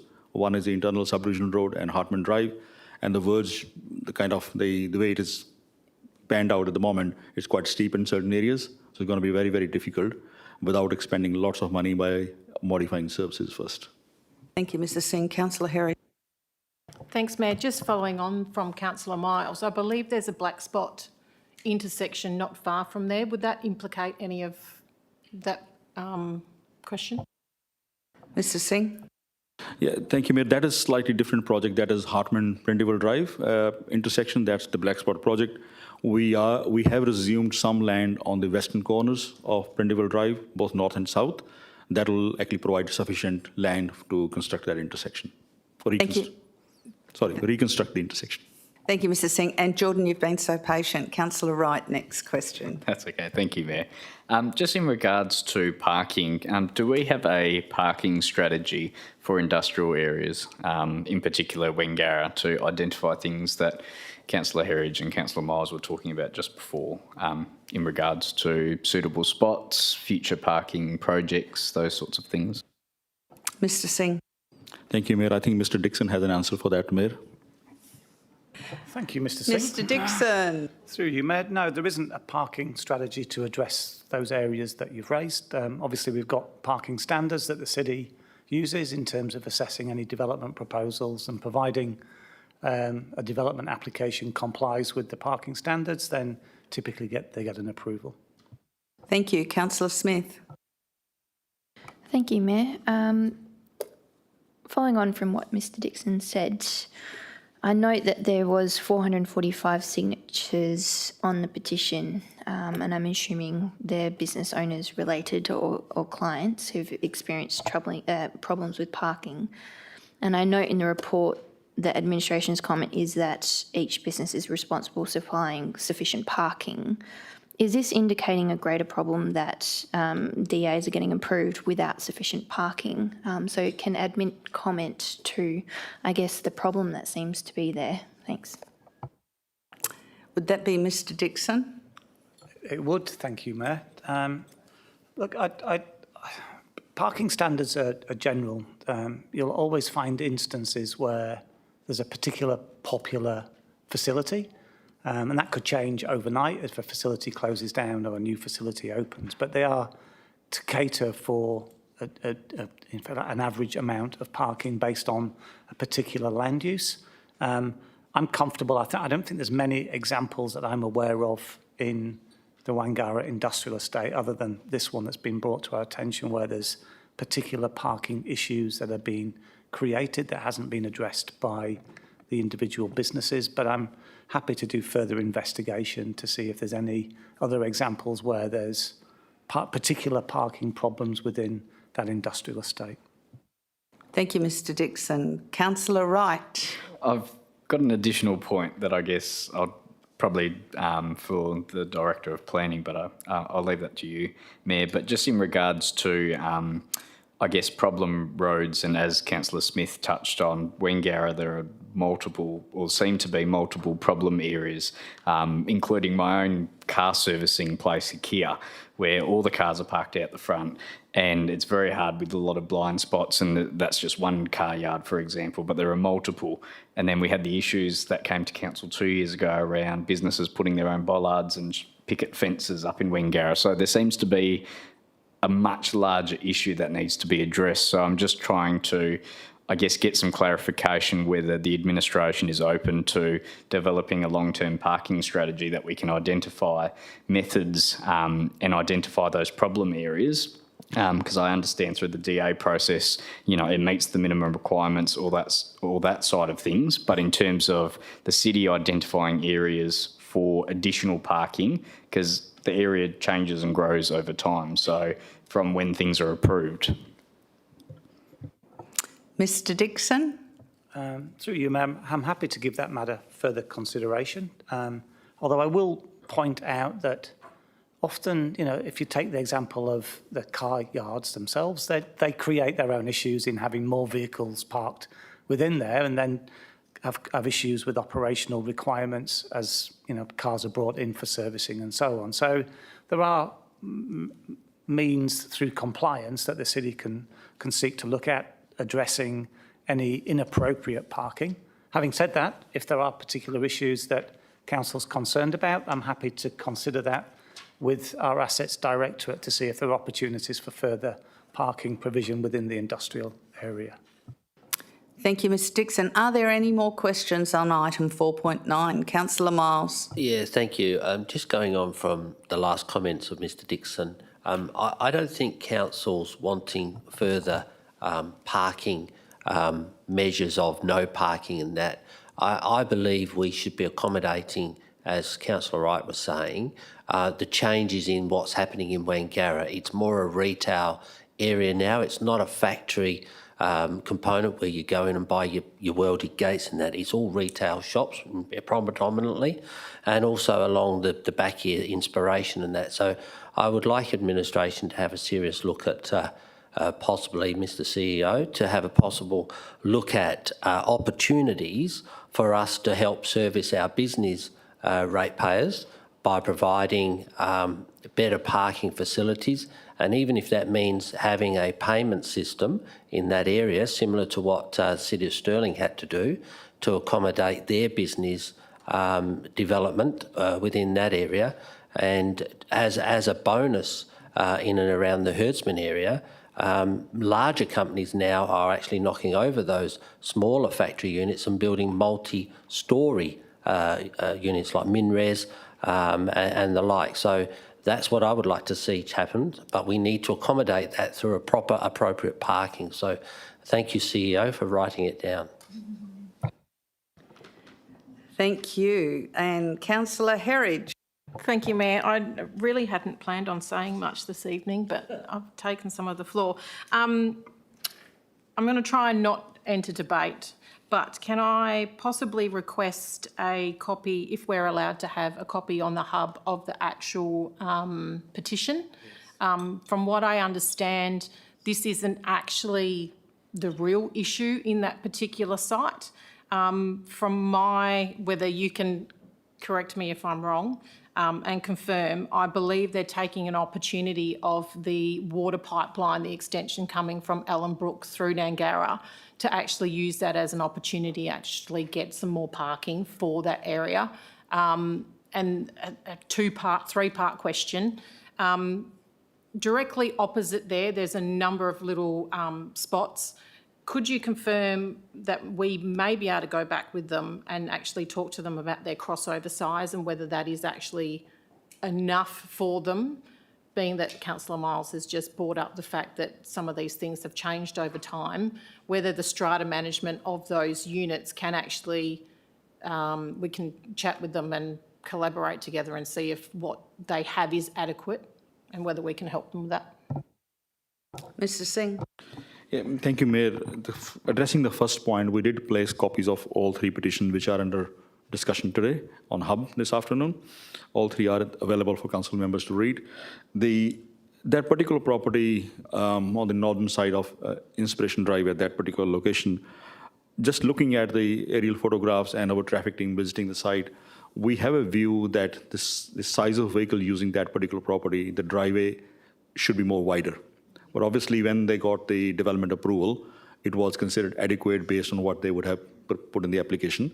But now they are using larger vehicles. So for those larger vehicles, there's only kind of one entry, same exit. So they go in and they reverse out. So that crossover can be wider for them. Thank you. Any other questions on this item, Councillor? If there are no more questions, we now go to item 4.10, which is response to petition PTO 1724, request to increase verge maintenance between Patrick Court and Our Lady of Mercy Church, Girraween and/or footpath extension. Do I have any questions on this item? Deputy Mayor Rowe. Thank you, Mayor. Questions in two parts. The first, can the lead petitioner please be contacted to be advised that the matter will be brought to council for a second time? That's the first question. Mr. Singh. Mayor, my understanding is the petitioner was advised last week, but we'll reconfirm that one. Thank you. Deputy Mayor Rowe. And the second question, Mayor, because from the petitioner's deputation and the public statement that was read aloud by the Mayor at the last OCM, I think there's some confusion around the city's position. So the city's position is, just to confirm through yourself, Mayor, that this is correct. The city's position is that you consult with the petitioner on the seasonal weed control subject to the Girraween Hub project, either securing or not securing funds. You'll revisit the footpath extension. But my main question, Mr. Singh, through the Mayor, is the city would not ordinarily, even if it was going to upgrade the footpath, it would be adding width between the path and the road verge, not to the property boundary. So I think that's the information that the petitioner doesn't get, and I think it would be helpful to explain if the city doesn't ordinarily do that, that is the reason. Mr. Singh. Yeah, thank you, Mayor. We're happy to explain that to the petitioner. That at that particular location, there is enough verge available to widen the footpath or upgrade the footpath toward the roadside. There are certain circumstances where footpaths could be constructed or may have been constructed right at the property boundary. But in that case, we allow, I think, about 300 mil or 500 mil extra width to make sure the people who are using the footpath are safe, using it safely. But in this particular location, there's an opportunity to upgrade toward the roadside. Deputy Mayor Rowe. And then just building upon that, Mayor, can the city then advise the petitioner, because the actual design of the footpath will all happen operationally if and when it secures funding and endorsement to be upgraded, can the city then explain to the petitioner that the likely design of that would be an extension of the width towards the road face? So there's a clear understanding that even if the footpath was upgraded, it would not be to the property boundary, which is the request. Mr Singh. Thank you, Mayor. Yes, we can provide that information to the petitioner. Any other questions on this item? If there are no questions on this item, we now go to community in place.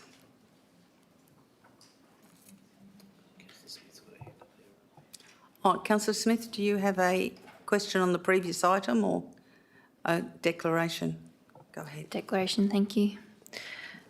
With regard to item 4.11, community funding, I disclose that I previously attended True North Church. As a consequence, there may be a perception that my impartiality on the matter may be affected. I declare that I will consider this matter on its merits and vote accordingly. Thank you.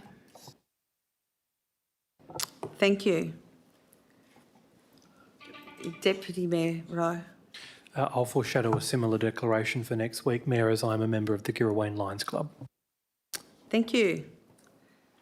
Okay, are there any items that you would like to speak to, Ms Davis? Thank you, Mayor. Community in Place has 5 items on the agenda in front of you, and as we are anticipating some questions, I would like to introduce each item. Thank you. Go ahead. Thank you, Mayor. So item 4.11, Community Funding Policy. This policy was established in 2014 and it's due for its standard and scheduled 3-yearly review. There have been some administrative updates to eligibility criteria, for example. Including vaping now, things like that, to make the policy more contemporary, as well as a significant change being the increase to the funding stream caps of 18.5% in year 1, and then the annual increase of 2.5% for the remaining 2-year term of the policy. I also do have the Acting Manager of Community Development available tonight if there are any additional questions. Thank you. Do we have any questions on this item? Deputy Mayor Rowe. Only the question, Mayor, that I asked at forum, and I'm happy to repeat my question here, that this policy supports, sponsors and contributes to a significant amount of groups and individuals in the city. The policy itself and through the administration's own work, are there measures in place to be able to promote the achievements and the effectiveness of this policy? Noting that it's a considerable amount of money, how do we communicate with our residents and ratepayers about the wider benefits of the money that is expended? Ms Searle. Thank you, through the Mayor. Yes, we definitely do. So as part of every funding that we give out, each of the applicants have to provide an acquittal, and with that acquittal, they basically have to address how they've achieved the outcomes that they stated in their agreement with us. And from that, we work with the comms and brand team to, where possible, promote the positive news stories that they have. And if we have high quality photos that we are allowed to share, we will definitely share them. We do try to work on the kind of showcase mentality, I guess, because it's better to showcase a really good story and it encourages others to apply for the funding too. We also do have a mechanism to capture the indirect benefits we're getting from community running initiatives and events, as well as the ones that City provide. Thank you, Ms Searles. And any other questions on this item? If there are no other questions on this item, we now go to item 4.12, Strategic Projects Working Group. Thank you, Mayor. 4.1.2 Strategic Projects Working Group. We're introducing this item as it is a new working group and effectively a new process for the city. The terms of reference have been prepared in line with management procedure. and staff have conducted an assessment of the strategic capital projects.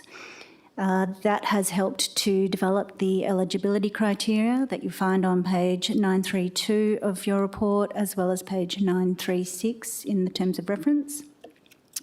We have identified some minor administrative changes to the terms of reference, that being 4.1, including the minimum into the quarterly meetings, as well as 2.1, removing the word nominee from the terms of reference. However, there may be other amendments, and I also have the manager of community facilities available. Thank you. Do we have any questions on this item, councillors? Councillor Smith? Thank you, Mayor. So I notice in the report that it recommends between 4 and 6 projects, and what we've got on the list already is at 6. And I do imagine, you know, with the amount of facilities that we've got coming down the pipeline, that may increase. So just wanted to raise that as I guess, a discussion point. Is that feasible? I understand keeping the strategic group to a minimum, but is 4 to 6 accurate in that sense? Mr. CEO? I'm happy to take that one, Mayor. So thank you for the question, Councillor Smith. We debated this, I think, long and hard at executive, and I guess our concern was we didn't want this to become a quasi-capital works delivery team that I guess just became a part of the business. We've had a lot of success through the Alkimos Arc project by having a dedicated project team that are solely responsible for the delivery of that project, and we sort of want to expand that. So I guess that's sort of been the flavour of putting together this particular terms of reference. So we felt as though between 4 and 6 wasn't too broad, so it became, you know, all and sundry in terms of all the projects that could potentially qualify. There's obviously a bit of flexibility through this particular process to maybe look at expanding that, maybe 6 to 8, but I'd be really cautious about making it too big. At the same time, it is a terms of reference that is subject to change, so there's no reason why, as going through that particular process and going through the first couple of meetings, that we couldn't review how things were going and bring something back to council to potentially expand the number of projects if the group saw that as being a good option. Thank you. Any other questions, councillors? Councillor Herridge. Thank you, Mayor. Just following on Councillor Smith's question with the 4 to 6, I also thought the same, but then a bit further, what happens to the rest if they don't go on and we've disbanded such groups? So that's part 1. And I just wanted to double check the recommendation, which is on page 935. You've got point 4 to disband the Wanneroo Rec Centre, but in the report you've said and stated that it doesn't need to be disbanded. So would that word disband be better as to incorporate into the group or something if you need to close the loop out, because we've had that already as a recommendation? Mr. Clem. Yes, thank you, Mayor. It's a good pick-up, Councillor Herridge, and we did note that as well in our final read of the report. So we will be correcting that so that inconsistency isn't there when the report comes to OCM next week. Mr. CEO would like to add to that. Thank you, Mayor. I'd just like to also chip in and answer part of the question that Councillor Herridge asked. If a project isn't on that strategic projects working list and it previously had a working group, that project would just progress administratively and would come to council at key milestone points as other projects do that aren't covered by working groups at the moment. So hypothetically, the Nearabut working group at the moment, if that wasn't on the list, we'd continue with that project and we'd come back at those key decision points, accepting tenders and those sorts of things to make sure the project progressed. Councillor Herridge. So playing devil's advocate, that then comes to forum. Mr. CEO. It would really depend on the decision that was required at the time.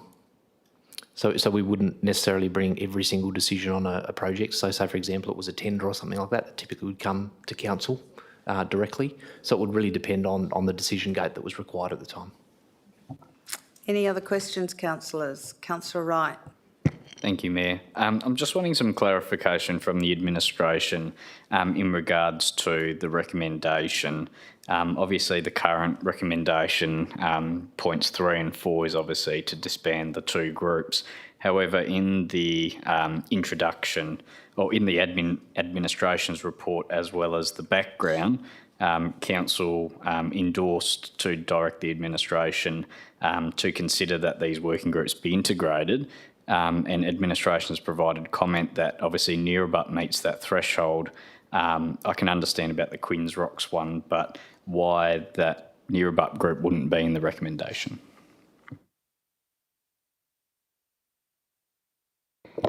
Through the Mayor, thank you, Councillor, for your question. Yep. Thank you for the pick-up on the Neerabup. I suppose administration's comment towards that is that it is the intent that the Strategic Projects Working Group at their first meeting will assign which projects will be going on to the agenda in line with the criteria that's outlined in the terms of reference. So therefore, having to disband or not disband would be dependent on what projects are nominated at the first meeting. Thank you. Councillor Wright. So is the intention then, after the group decides what projects, there will be multiple reports coming to council to disband 4 or 5 groups? So does that mean 4 or 5 reports is coming to council, or is that something we can streamline to disband at the next meeting? Obviously, if the intention is that it meets the criteria threshold that council endorsed 2 months ago. Ms Davis. Thank you, Mayor. Thank you, Councillor. In considering a way to streamline it so that not that multiple reports are coming through to Council, we could consider an amendment to the recommendation that would note that a report would be prepared and provided to Council on which working groups would need to be disbanded after the first working group, and we will take your direction on that. Thank you. Any other questions, councillors? Councillor Miles. Yeah, thank you. Thank you, Mayor. I was super supportive of doing this and combining some of our working groups into the one. The only thing, one of the purposes, and I guess the role of the group or the working group, or maybe it might become a committee, we don't know, is when a project has got to a significant point or milestone, can the working group just say, okay, we don't need to have that with us anymore because it doesn't state that? Is it something that's got to be brought to council to say that that project's done? I'm also trying to eliminate some of the information that lands on the OCM as well. So should there be somewhere in the purpose that the working group may have finished with this project and therefore it's finished? Ms Davis. Mr Clem. Yes, thank you, Mayor. What we've included to address that, Councillor Miles, in the terms of reference at 4.11 is that at the last meeting of each financial year, the working group is to review the list of projects for inclusion in the following year. So that provides that opportunity to knock some off the list and add others if required. Thank you. Any other questions, councillors? Thank you. We now go to item 4.13, response to PT02 0824, request for floodlighting upgrades at Grandis Park. Speak to that, Ms Davis. Thank you, Mayor. Also, still have the Manager of Community Facilities on site for you. For item 4.1.3, in response to the petition at Grandis Park, just drawing your attention to the current level of provision being 50 lux, and the City Sports floodlighting policy supports the upgrade to 100 lux, which is also consistent with the deputation that was received tonight. There is support for that.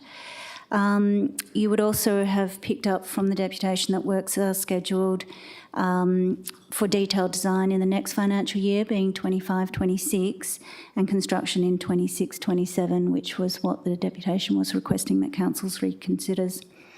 Some preliminary work has been commenced on staff at the moment, and some indicative costs have been prepared. The long-term financial plan is in draft and those costs have been put into that. However, if council did wish to bring this project forward, then administration will identify alternative projects and update that information at your request. Thank you. Councillor Bedworth, you wanted to make comment or question? I've got one question, if I may, please, Mayor. Speak good England at some point. On page, bear with, 939, just right at the top of background there, it says the park, 5.99 hectares, is classified as a neighbourhood sports park. However, combined with the adjacent DOE oval, it's got the capacity to be a district level. Which is it? Mr Clem. Thanks for the question, Councillor Bedworth. When you add up and consider the entire site and the active playing space across the entire site, including the school oval, then it does meet the criteria of a district open space. Thank you. Councillor Miles. Yeah, thank you, Mayor. The suggestion was, Mr Clem, to lift the lux from 50 to 100. Yet the petition, or in the report on page 939, it talks about 150. And also the deputation today talked about 150. So are we looking at 150 or 100? Mr Clem. Thank you, Mayor. It's looking at 100 lux in accordance with our sports floodlighting policy. The petition did mention 150 lux, and I think in the deputation tonight, the person speaking to the deputation acknowledged that the 150 was aspirational and acknowledged that 100 lux is in accordance with the sports floodlighting policy. So that's what we're proposing, that through the recommendation that the project is to 100 lux. Councillor Miles. Yeah, thank you, Mayor. I guess I'm concerned that then you might get a club in 2 years' time, then say, can we then go to 150 lux, understanding what policies we have in place. And looking here on page 939 under that small little graph you've got there, you've got the neighbourhood district and regional. Regional, you say amateur / semi-professional is 100. So where are the, are we out of step with what the codes are requesting their sports clubs to have? Should we be looking at reassessing our lux levels going forward? Because I would hate for us in 2 years, 3 years to have to spend another $200,000 upgrading a field to 150 lux. Mr Clem. Yes, thank you, Mayor, and thanks for the question, Councillor Miles. What I'd also add, I guess, in relation to the what's in that table, and that's extracted from the sports floodlighting policy, that is in accordance with Australian standards as well. So our sports floodlighting policy and the lux levels indicated in there are in accordance with the Australian standards. So for the large ball sports, which are your soccers, AFLs, rugbies, 100 lux is appropriate for those levels of competition indicated on page 939 in that table. Our sports floodlighting policy, like all other policies, will go through its review processes from time to time. So that's our opportunity to review other guiding documents such as the Australian standards, and also anything that's coming through from state and national sporting associations regarding floodlighting preferences for their sports. Thank you, Mr Clem. Councillor Moore, would you like to ask a question? Thank you, Madam Mayor. Only to foreshadow an amendment for next week. Thank you. That sounds interesting. I've got a smile. Deputy Mayor Rowe, you have a question. I do, Mayor, because it speaks, it's obviously a response to a petition, but it speaks to the broader issue of the policy and then the operational matter of where we allocate sporting clubs to, which grounds and what facilities they have. Does the administration give any consideration to when a team is growing and successful, so they're reaching the top of their various league, and if they want to be promoted up to a higher league, often the governing board, in this case Football West, imposes a higher standard on club rooms, on access of the way in which an oval is maintained, and also on floodlighting. So I'm aware of circumstances where sporting clubs have been unable to accept promotion because the grounds on which they're allocated don't have those sufficient standards. So my question to the administration is, I know you follow the Australian standards, etc., in the floodlighting policy. Is any consideration given to when a club is so successful that they actually need that additional facility to be able to be promoted to higher leagues of competition? Mr Clem. Thank you, Mayor. I guess currently, no, we're guided by our current policy, and then in the development of our policy, it does consider firstly the Australian standards, so we're meeting that minimum requirement for safe play of sport on our active reserves. If sports have higher requirements for particular levels of sport, then the policy does enable for that upgrade to occur, but currently the policy states that the funding for that additional upgrade needs to be provided externally, so sourced by the club or through some other means that would then enable the city to upgrade it to that higher level. Thank you. Oh, here we go. I'll let Councillor Huntley first because I think it's closer to her ward. Thank you, Madam Mayor. My question, I've got two questions actually. How much difference is there in the cost between 100 lux and 150 lux? And the second question is how much difference in the running costs?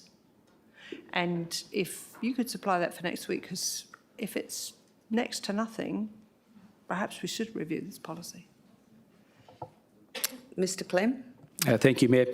We can have a look at providing that information for next week and see if we can provide it. What I would add, though, is 150 lux doesn't provide any additional benefit in terms of a higher level of competition. 150 lux kind of sits in no man's land between 100 lux meeting the Australian standards and a higher level of lux which the sport might stipulate, the State Sporting Association might stipulate. So that's why in our recommendation, again, we've suggested staying with 100 lux. Thank you. Councillor Herridge and then Councillor Smith. Thank you, Mayor. Two questions from me. Mr Clem and I talk about floodlighting often. Just wanted to clarify with you for the room, is it something that the clubs need to come to us to do, or do we proactively go out to them to ensure that what we have got on ground is at that standard? So I know that it does diminish over time. So if we've put it in 2018, when do we go back to check that it's still at 50 or still at 100? And do we have like a program similar to our shade sales that we go out and we actually rectify that problem? Mr Clem. Thank you, Mayor. I'll answer the second part of your question first because that's the one I can remember. And maybe the first part will come to me. So through our sports facility sub-program is how we program or schedule upgrades and new installations of floodlights across the city. In regards to, I've remembered the first part of your question, in regards to checking or how do we decide when it's time to upgrade existing floodlights, that's through an asset renewal process, which is under a Director of Assets team. But the Assets team work with also the Community Facilities team in terms of understanding what those upcoming requirements might be and where the pressure points are in regards to current installations that where the level of lighting might have reduced over time, such to the point where it's no longer meeting Australian standards. Thank you. Councillor Herridge. Thank you, Mayor. So just feeding further on from that, basically you're telling us that our clubs are actually have quite a few touch points within the organisation. So they don't just have one or two, they've got a few different places to go to get what they need. Mr Clem. That wasn't really a question, was it? Yes. Is that correct? Yes. Just one more and then Yeah, Councillor Smith. Just on the over page 940, I've noticed that it's come from a ward councillor request early in 24 before we actually received this through. Was that a councillor request? And what was that request, if we're allowed to know? Because that has obviously then gone into our budget process, I'm asking. Maybe I'm asking. Mr Clem. Yes, it was a ward councillor request for us to investigate costs to upgrade the floodlighting to 100 lux at Grandis Park. Councillor Smith. Thank you, Mayor. So, as it seems like we're going to be changing this park from a neighbourhood to district in terms of, I guess, the lighting levels, or in terms of 100 lux, if it's supported, and knowing that there's competition for space and grounds by different sporting teams, if it goes to 100 lux, do we predict more clubs will be attracted to move to that area? And I noticed as well, I was looking into Mr Burke's, I guess, deputation. There was no mention of them trying to go up to the professional league, that you'd need 200.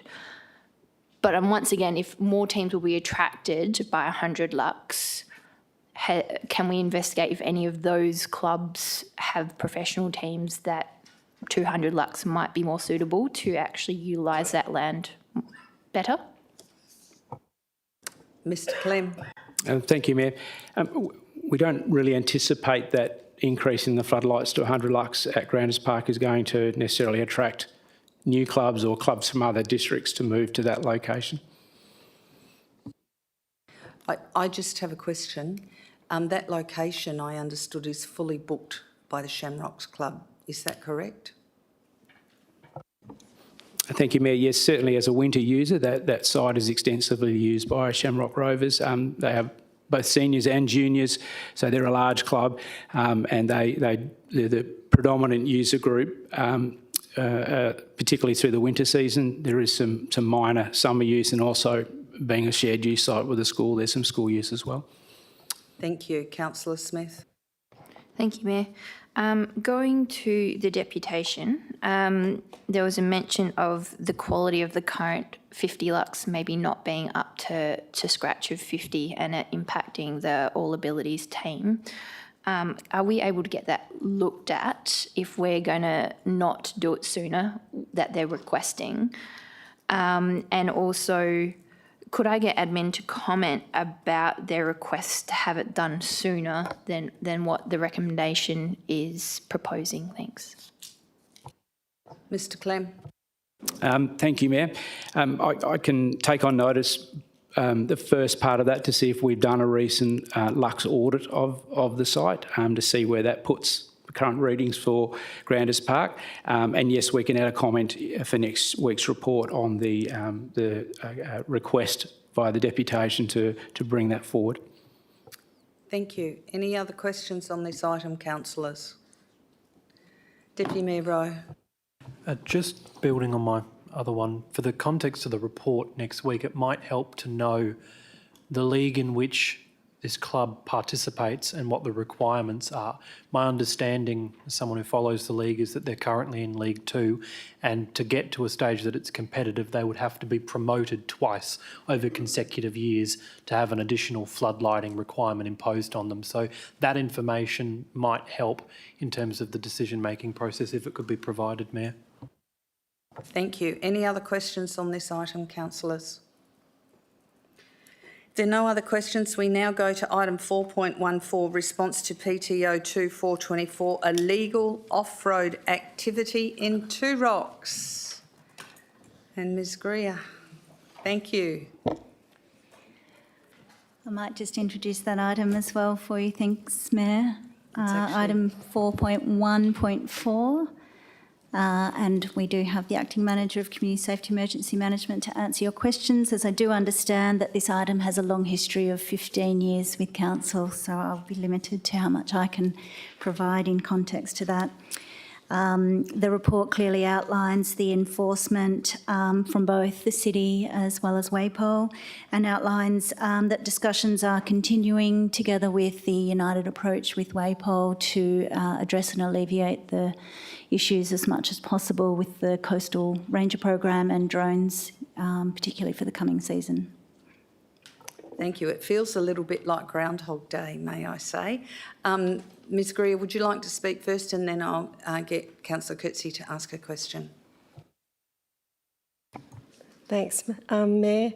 Yeah, so we're all aware that, well, we may not all be aware, but we did have a track installed in 2008, and it was DERS track.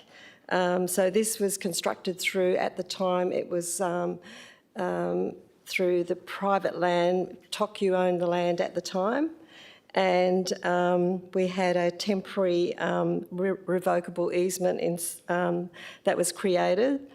But over time, we've had to close that down because they weren't just using it to go to the surfing spot, they were using it to go off-road and do their four-wheel driving. And so we've closed it off, but over time they've come through other exit areas. There's a map that shows you how they were encroaching.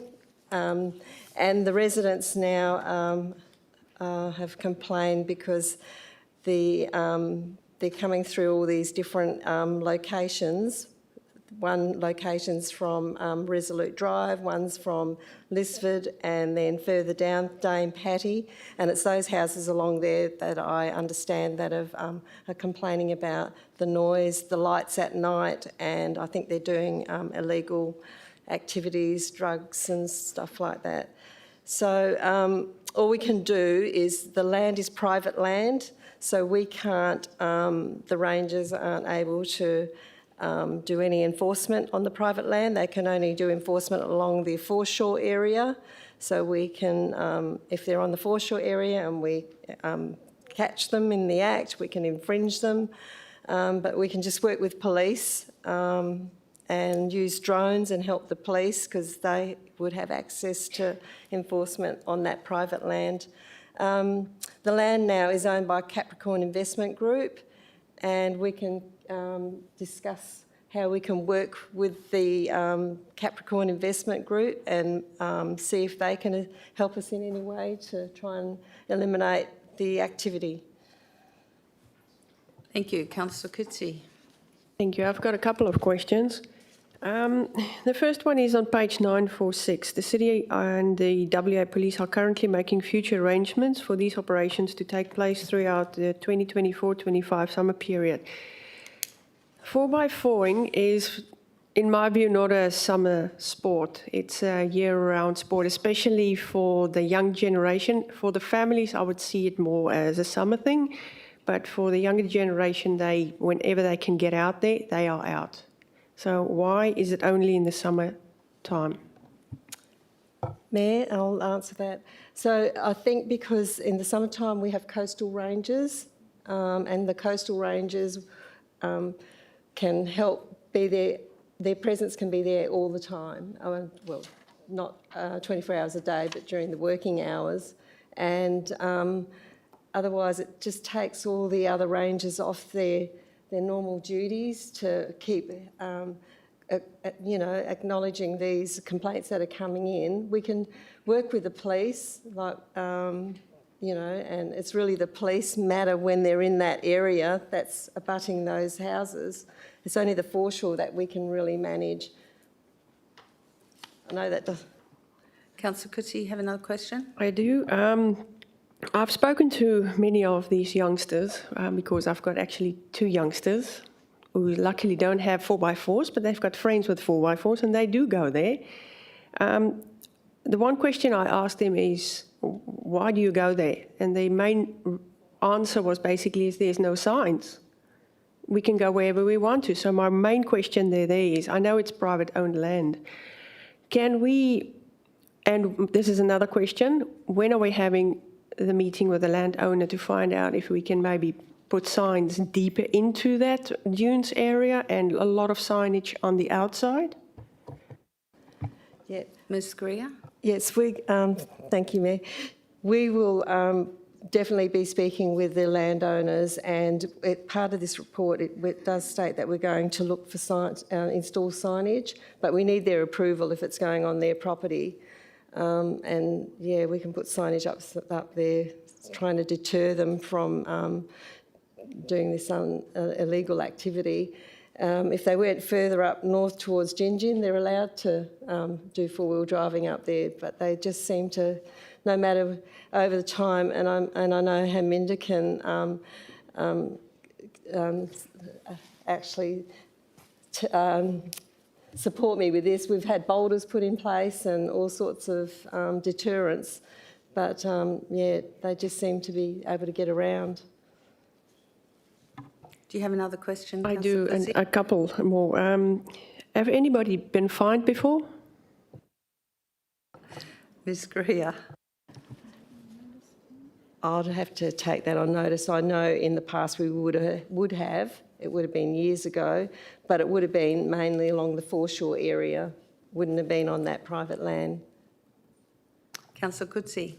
Has CC mobile cameras ever been placed in those areas? Ms. Greer? Sorry, and if not, why not? They were. We had a CCTV trailer up there years ago, and yeah, they just didn't enter through that area where the CCTV trailer was deployed. They'd go down the other areas.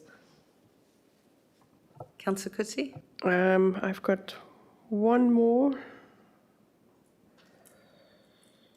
Basically only to foreshadow an amendment for next week, but I do have a little problem. I'm not here next week, but I will attend electronically, and if I have a connection problem, Councillor Miles said that he will run with it for me. Thank you. Councillor Miles? Yeah, thank you. Thank you, Mayor. I do remember when the city actually endorsed the four-wheel drive track, and that's why we got the problem today. I was on council. My very first meeting was to approve that track, which was classified as DERS. And obviously it was subsequently, within 5 or 6 years, taken down. I understand, I do understand, I am frustrated too, because I don't believe the report is really giving us an accurate answer to what the community is asking us. I do believe that we need to be far more robust and strong. The road reserve goes up to the private land, so we should be blocking that off completely with whichever means possible. So the access way off of Lisford on that bend is very clearly a dangerous bend anyway. It's almost a 90-degree bend. So I guess my question is, through, obviously rangers don't move boulders, but through assets, why haven't we actually blocked that off completely using some very hefty gates, which I know assets has put elsewhere within the city? Can I ask that first? Mr. Singh? Thank you, Mayor. I think my recollection and understanding is, given this is a private property, they are not formal driveways to those properties. So they are like informal tracks made by four-wheel drivers over the time. So previously we did try to close some of them. There was no success in those ones. That's when private owners actually did put some signage and had some fencing initially. Even the development to the further east, they also tried to put some fencing just the northern side of the development. That didn't make any impact. So the four-wheel drivers will find a different way to get to that point. Councillor Miles, do you have another question? Yeah, that didn't make any sense, to be honest, Mayor. What I'm saying is we are responsible for the road and the road reserve that we manage and police using rangers' vehicles if need be, and contact other agencies for support and help. So therefore, we can put mechanisms and items in place to stop people accessing the dangerous part of Lisford Avenue. I'm looking at it now on nearer maps. It is a very dangerous component, apart from the fact that it does impact the residents opposite. I believe we should be doing more to actually just block the access way. So my question again is, why can we not block the access way using the council portion of the land to stop this? And just to remind council, there was a death there a couple of years ago at this very site. So, you know, we must be careful. So my question comes back. Everybody keeps saying we can't access the private land. I'm not saying go on to private land. I'm saying use the road reserve limit and put something in place there. Can I have an answer on that, please? Mr. Singh. Mayor, we have to look at each location and assess it from safety point of view. If we are introducing large boulders and obstructions, there could be a hazard in the road reserve. So we have to consider if it is safe to do that, then that could be considered if that's what council is wishing to do. Thank you, Councillor Miles. Yeah, look, thank you, Mayor. I mean, the other alternative, because it is a 90-degree bend and it is of a dangerous point, the city could actually put Armco barrier in place. If you don't want to put rocks in place because you feel that that might hurt somebody, put an Armco barrier on the whole entire length of that bend, which will then obviously stop some of those four-wheel drives going in place. Have we looked at that? Mr. Singh. No, Mayor, that hasn't been considered at this point in time. Councillor Miles. Can we, you may not have looked at it. Will you look at it now, please, Mr. Singh? Mr. Singh. Mayor, I'll have to look at all the matter in consultation with the Director of Community and Place. They have done the investigation on this item and see if that is a potential solution that can be implemented, subject to obviously the funding being available. Councillor Miles. Just to the other points, back to the Director for Rangers. I understand obviously Rangers get used from Two Rocks to Kundula, and I understand that. But this is quite a unique situation. Is it not possible for Rangers to actually be in this location over an extended period of time? And I know it might be a resource that you don't want to do, but the community up there has had enough. And they are blaming the council because we opened it up in the first place. So I think we should do everything possible legally to help these residents. Now, I understand we're not going to have a ranger up there at, say, 2 or 3 in the morning when they're coming back. And just for council's benefit, when they come back off their track, the first thing they do is they park up and they fire up their air pumps and they pump up their tyres again because there's no garages up in Two Rocks as yet. So I do believe we need to do more. So can Rangers do more than what they're currently doing? And I know it might take them from other resources, but can we look at that and be more serious? And I think the other question that was asked by Councillor Coetzee is the fact that why can't we base a CCTV camera pole there that has the number plate recognition software to capture everything going in there to pass on to Waypole? Ms. Davis. Thank you, Mayor, and thank you, councillors. There's been a really great discussion on the item. I'm feeling a little bit more briefed on it now from this discussion, so thank you very much, and a lot of great suggestions. I'm of the understanding that in the last few months that the Rangers have been able to work collaboratively with Waypole on site, and through the use of the drones that has resulted in some deterrent behaviour. And also a little bit of education because they were actually able to identify in the moment, which is quite critical for alleviating the pressures around this issue. I also do know that across the West Australian coastline, we're not the only local government that does have the issue with off-road vehicle access on coastal land parcels. So potentially we can also bring in a little bit of information through our state-based agency and the ORV Act as well and look at bringing that into the fold. And I take on notice all of the other items for this report. Thank you. Councillor Huntley. Thank you, Madam Mayor. I was contacted by the residents on Dame Patty, and so I went up there and took some video. I did actually send that to the council and some of the photos.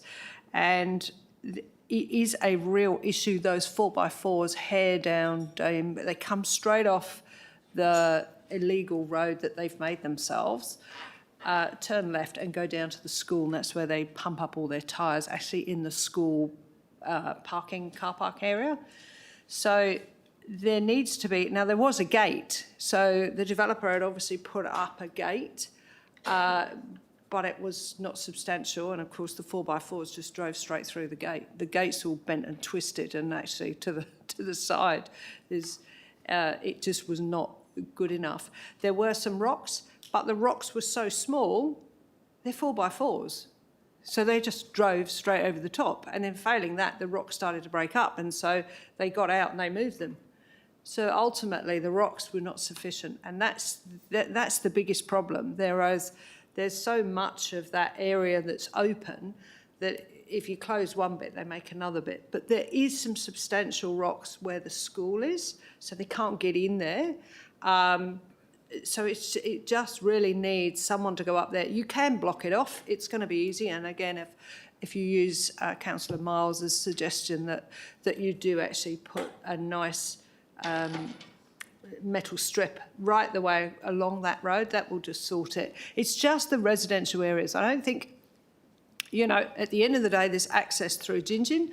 It's 20 minutes away. No one wants to drive the 20 minutes. That's why they just cut through. As soon as you go around the corner, I can see your arrows are there, but in fact, if you go up there, there's actually about 20 more little holes that they all dig themselves. But that's fine. It doesn't affect anybody. It's on a back road, and if they disappear in there, so be it. But where the residential areas are, it is a problem because you've got kids playing football in the road, and then suddenly this 4x4's hair off, and they come straight out of that little section there. They can't see left or right because of the sand dunes, and they just come out. So eventually there will be an issue there with the kids, and I did see kids running out the way of the cars. And there's not just one, there's about 4 or 5 in a row that come out together. So that it is really essential that gets looked at over there. But something substantial needs to go on that residential road. And then I think, really most of the complaints will actually stop. You've just got to stop them on the residential side. Thank you. Thank you. Please, councillors, be mind, we're not making statements, we're asking questions. Do we have any more questions on this item? If we have no more questions on this item, we now go to item 4.15, the renaming of the Wanneroo Bushfire Support Bushfire Brigade. Thank you, Mayor. The final item for community in place tonight and for the Acting Manager of Community Safety Emergency Management, the renaming of the Wanneroo Fire Support Bushfire Brigade. The brigade has evolved over the last 20 years and has transformed to be a critical part of the incident management team. The name change reduces the likelihood of confusion in comms with the similarity of the Wanneroo Central Brigade, and there is a widely held support for this name change that we're putting for you today. Any questions on this item, councillors? If there are no questions on this item, we now go to corporate strategy and Councillor Miles has I was just going to ask, Mayor, if while we've still got Res here, and if we actually do the confidential one, so then Res can go home after that item rather than keep it till the end.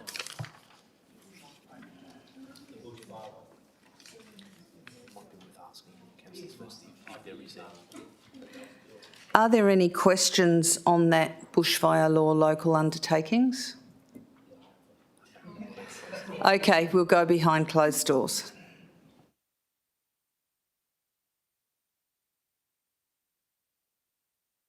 Councillor Miles has a question. We don't have to vote for confidential, we just close the doors. We'll wait for that to go off air.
Okay, Ms Jennings, are there any items in corporate strategy and performance that you'd like to speak to?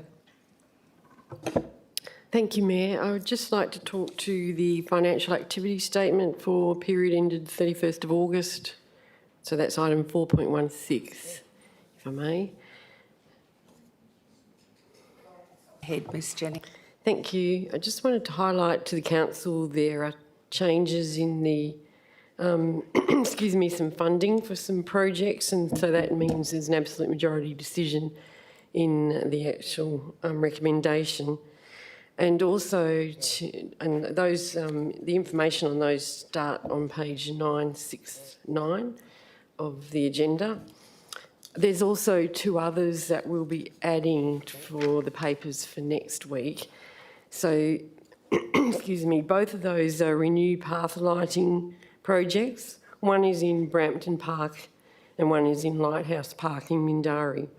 And both of them have, they were listed in partly in this year, where the balance was going to go into next year. However, we've been able to procure well, I guess, with the pricing and also the timing of the work. So we're looking to bring the funds from the asset replacement reserve into this year to enable that whole project to be finished this year. So those two will be added as well to the list. I'm happy to take any questions on the rest of the report. Thank you, Ms Jennings. Questions on item 4.16? Councillor Smith. Thank you, Mayor. On the bottom of 969, we've got PR 4449, the Quinns Rocks Drainage Sump, Quinns Rock, upgrade of drainage sump and construction of car park. Can we just get some clarification on that one? Because from my background knowledge, that was always just like looking at a feasibility study. Is it even possible? And now it seems like we're giving a $50,000 to begin detailed design works. So has a study been done? Mr Singh. Yes, thank you, Mayor. The feasibility study has been completed. There was, I think, I'm trying to recollect some reference in the update provided by Manager Property recently on that particular project. We are also looking at bringing a paper at Council Forum, hopefully in October of this month, depending on if we can find a spot to give council members an update on the options available in that one. And in the anticipation of that project proceeding, we will need funds to do the detailed design and then request further funding for construction depending upon the completion of design later this year or early next year. Thank you, Mr Singh. Any other questions on the financial, the business and finance financial activity statement? Deputy Mayor Rowe. Thank you, Mayor. Page 970, PR 4624, Mirrabooka Avenue, Marangaroo Road rehabilitation. Perhaps either in the coming week, could the Director provide some more information about the scope of that project? Is that simply resurfacing works? As I understand, that section of road experiences significant drainage problems and flooding through the winter months. Is the intent for this project to partially address some of those issues, or is it just a resurfacing project? Mr Singh. Yes, thank you, Mayor. It is primarily a resurfacing project, but there will be an opportunity for us to look at the drainage as part of that. If anything needs to be tidied up, we can look at that one.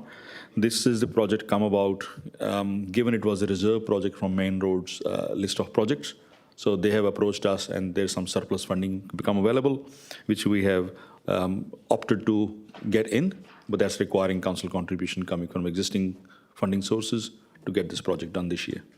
Thank you, Mr Singh. Any other questions on item 4.16? Councillor Miles. Thank you, Mayor.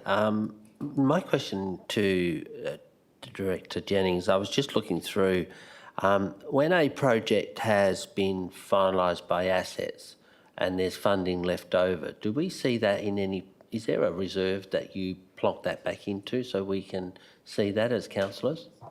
Ms Jennings. Thank you, Mayor. It depends on the time of the year as to when that saving has occurred. So at this time of the year, I wouldn't have it in my radar either that it's had a saving on it because it's so early in the year.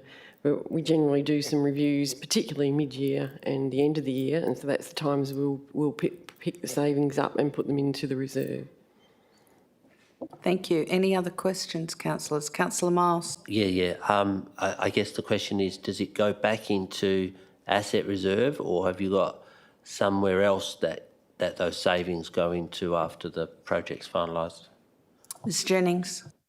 Thank you, Mayor. That also depends on the state of that project. So if it's a finished project, it'll go back to where the funds came from. So if it was excess that was from assets, we'll put it back into the asset reserve. However, if it's a project that has had some delay, and so we'll go again into next financial year, then we'll put it into the strategic initiatives projects reserve. Thank you. Any other questions on item 4.16? If there are no questions, item 4.17, warrant of payments to the 31st of August 2024. Any questions on the warrants of payments, councillors? No questions on the warrants of payments. We go to item 4.18, proposal for minor amendment to the electronic attendance at meetings policy. Any questions on that item, councillors? Councillor Bedworth. Thank you, Mayor. Would I be right in thinking that these minor amendments are just to change the maximum number of attendees and the maximum total attendances? Ms Jennings. Through the Chair, no, the main change is to actually make clause 6.9 optional, particularly for some of the groups, and it becomes a decision of the presiding member. So, for example, if it's a working group, rather than that being mandatory, the chair of that working group can decide whether to use that clause or not, so that either people will still have to either ask the chair to approve them being online, or if they've said they don't need to use it, then it's just a matter of informing the corporate support team, council support team, so they can actually put everything together for that person to be online. Any other questions on that? Oh, Councillor Bedworth. Thank you. Just to follow up on that then, thank you for the answer.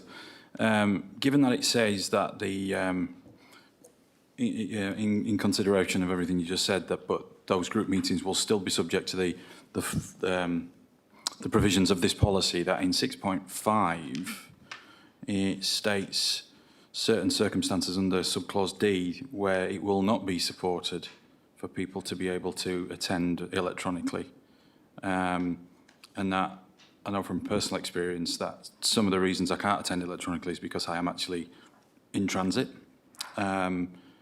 Would that then make the minor changes suggested somewhat moot? Ms Jennings. Oops, sorry. Thank you, Mayor. I think if I could ask Mr Brett Matthewson to answer that question, please. Mr Brett Matthewson. Yep, through the Chair, Mayor, and thank you for the question. If the chair of the group in question elects that the policy will not apply to the working group, then no provision of the policy will apply to the working group. They would need to make their own decision as to under what circumstances it would be okay for a person to attend. They'd obviously have appropriate consideration to the safety of the electronic attendee, but it would mean if they did not adopt the policy for the purposes of those group meetings, then it means that no part of the policy would apply to those meetings. Everything would be locally decided by the chair. Thank you. I'll let Councillor Bedworth ask another question, then I'll go to Councillor Herridge. Thank you for that.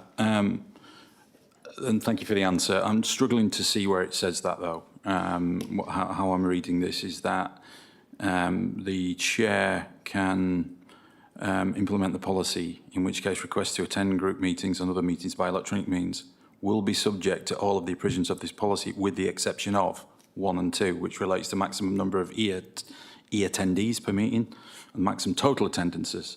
It doesn't seem to rule out, and forgive me if I'm reading it incorrectly, any of the other clauses within policy. Mr Brett Matthewson. Through the Chair, the maximum number of attendees and the maximum number of attendances never applied to working groups. Those have always been specifically excluded from consideration for working groups. they apply to the relevant meetings under the Act. So what you're looking at on the proposed minor amendment there is the same wording as the policy as it stands, but wrapped up with an option not to adopt the policy. So if the chair of the group in question adopts the policy, they adopt the policy in full, i.e. as it was agreed at last February's council meeting, with all the provisions intact except for those two that you've mentioned. If the chair of the group does not adopt the policy, then they adopt no part of it. They have the option to make their own decisions about how many electronic attendees would be able to attend, how often a person would be able to attend electronically, what the conditions for someone to attend electronically would be, whether they could use audio only, for example, so they could maybe use a hands-free while in transit. All of those things could be decided locally by the chair of that particular group. Thank you. Councillor Herridge. Thank you, Mayor. For one who hasn't actually used the attendance policy, and everyone, I'm sure, is aware of what I thought about it when we first did it, can I please actually ask and clarify what actually is the issue that we're trying to fix? Because I've not heard of this until now. Ms Jennings. Thank you, Mayor. Yes, there was a request for the actual working groups to be able to attend without having to go through that whole procedure. And I think it's easiest if you read page 1080, which is in the track changes, because it's quite clear in the track changes that it says at the discretion of the presiding member, chairperson, group meetings, which a working group is one of, and other meetings can implement this policy, in which case requests to attend group meetings. It's at the discretion was the first part, and other meetings by electronic means. So it's basically a catch-all for this change. We try to make it as simple as possible, actually, but the idea being for group meetings, it's at the discretion of the chair, basically. Thank you. Councillor Wright. Thank you, Mayor. I did circulate an alternative around, however, that's now been withdrawn, but I did have two questions in regards to some of those changes and whether administration is willing to incorporate them as part of their recommendation. I guess the first question was in regards to one of the clauses in the policy says that the mayor or chairperson can currently approve their own request to attend online or may refer their own request. Is there an opportunity to change this to will? Because I think there's a conflict of interest there of approving your own attendance. And I guess that applies to presiding persons too for committees. Ms Jennings. Thank you, Mr. Brett Mathieson. Answer that one. Sorry. As long as it's not just Brett, we're fine. Through the chair, the suggestions were looked at by administration. Our feeling was that it took them out of the realm of minor changes, that this policy is due for a review at the beginning of next year. It will go through the full policy review process. Council will have an opportunity to feedback on their experience of the policy in its first year of use, and we'll take all of the feedback that's been submitted by Councillor Wright, by Councillor Bedworth, by a couple of other councillors who have made use of the policy up till now, and take all that into account in preparing a revised version of the policy. Thank you. Any other questions, councillors? If there are no other questions, we go to item 4.19, policy review, council members' use of the city's corporate logo policy. Do I have any questions on that policy, councillors? Councillor Wright. I suppose just a question for me. If obviously now that we're changing it to council crest, does that mean councillors can now use the city's logo because there is no policy that exists for both?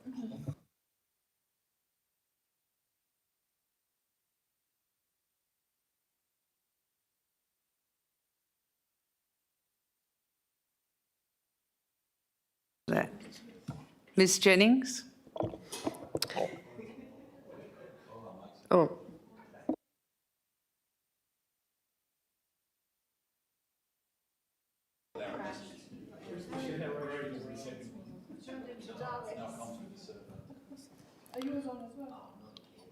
I've just put mine on. While we're looking at that item, that issue, I'll just take that question if that's okay. My understanding of the original council decision, which I think was in 2021, was that council desired separate branding to distinguish council-produced and civic materials from corporately produced materials badged by administration. So the position was either one or the other. The proposed policy could be enhanced with a clause to that effect if it's felt necessary to make that clear. Ms Jennings? Yes, if I can add to that too, in terms of whether the question is about misuse of the corporate logo, or I'm not sure if that's what the question is, but there's still code of conduct, there's still the fact that we copyright our logos, so it's been through legal to make sure that no one else can misuse our logo, as well as the crest. So there's still, in terms of use, there's still, I guess, overall code of conduct for both staff and council members. Councillor Wright? I suppose just a supplementary to that, if a councillor was to be promoting the city's events or something like that that has the city's logo on it, never mind, or chooses to design their own with the city's logo on, there is no process for this to go through. So what the policy used to account for the old one. So how does that work now? Ms Jennings? Through the chair, I don't think it makes any difference if someone was going to try and design their own different logo. It wouldn't have mattered whether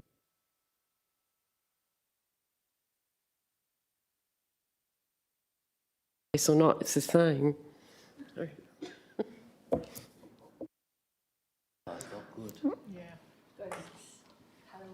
I guess just to maybe clarify my question, should the policy not have both the council crest and also the municipal logo? Ms Davis? I'll potentially defer to Ms Jennings on that, but I think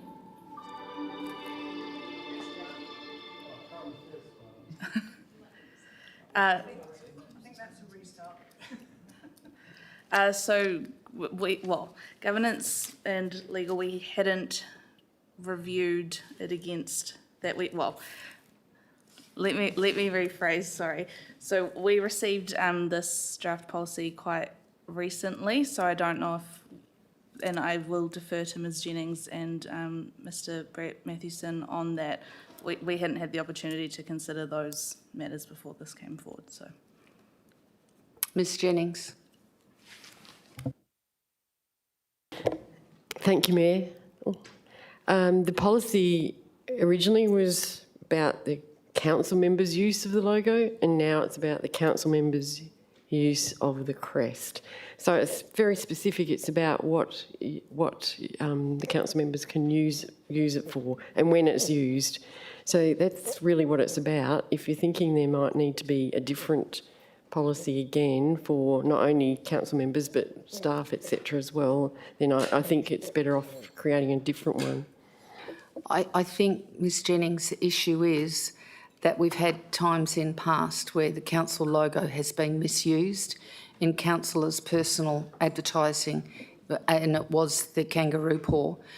So we would like to prevent the council's corporate logo being misused by elected members, as well as the council's civic crest being misused. I think Councillor Wright's trying to get that together. Is that correct? Yeah, thank you, Mayor. Yeah, just in regards to that side of things, because obviously if we take away the crest side of things, obviously that mechanism to apply to use that logo should still apply to whether it's the council crest or the city's logo. So I guess it's just a policy gap that's been created, obviously transitioning to a new policy that now this side has been left out where it doesn't stop a councillor. I understand you said code of conduct, but there's no formal process to which a councillor can apply to use it or to, I guess, find a councillor in breach of a council policy that's now been left. vacant because of that.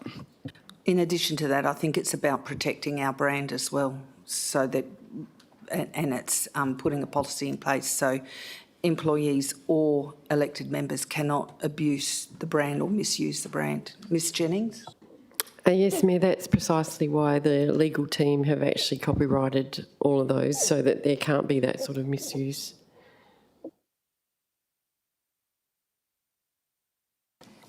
Councillor Herridge? Thank you, Mayor. I just wanted to ask, reading through the report, it mentioned that the logo, and I'm talking about the crest, that has been trademarked. I thought we were having issues in getting that done the last time we heard, or maybe I've missed a memo somewhere in between. Ms Jennings? Yes, thank you, Mayor. I understood it has actually been successfully trademarked. That's the right word too, not copyright. So trademarked, yep. Ms Davis? So both the crest and the corporate logo have been successfully registered as trademarks. I think, though, what it sounds like from the discussion is that although there's that legal mechanism for misuse, that doesn't govern or necessarily guide councillors on what to do in that event. So perhaps that's something that needs to be addressed. Thank you. Okay. If anyone whose mic is not working has a question, would like to put their hand up. It's Christmas, isn't it? It's red and green. Okay, if there are no more questions to that item, we go to governance and legal. Item 420, the local government elections review of WELGA advocacy positions. Do I have any questions on that item? If there are no questions on that item, we go to item 421, Audit and Risk Committee, Terms of Reference Review and Update. Do I have any questions on that item? Deputy Mayor Rowe. Thanks, Mayor. Subject to the recommendation being endorsed in the administration testing the market for independent members, when is it expected that council is likely to receive an update regarding the number and qualifications of those persons?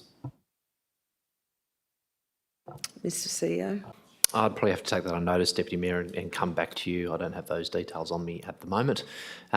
What I can say is that through the sector and obviously these changes being introduced, there is probably more interest than what I thought there was going to be. So the city has already received some early interest in its position even prior to going out. So I'm confident that we're going to get some great candidates.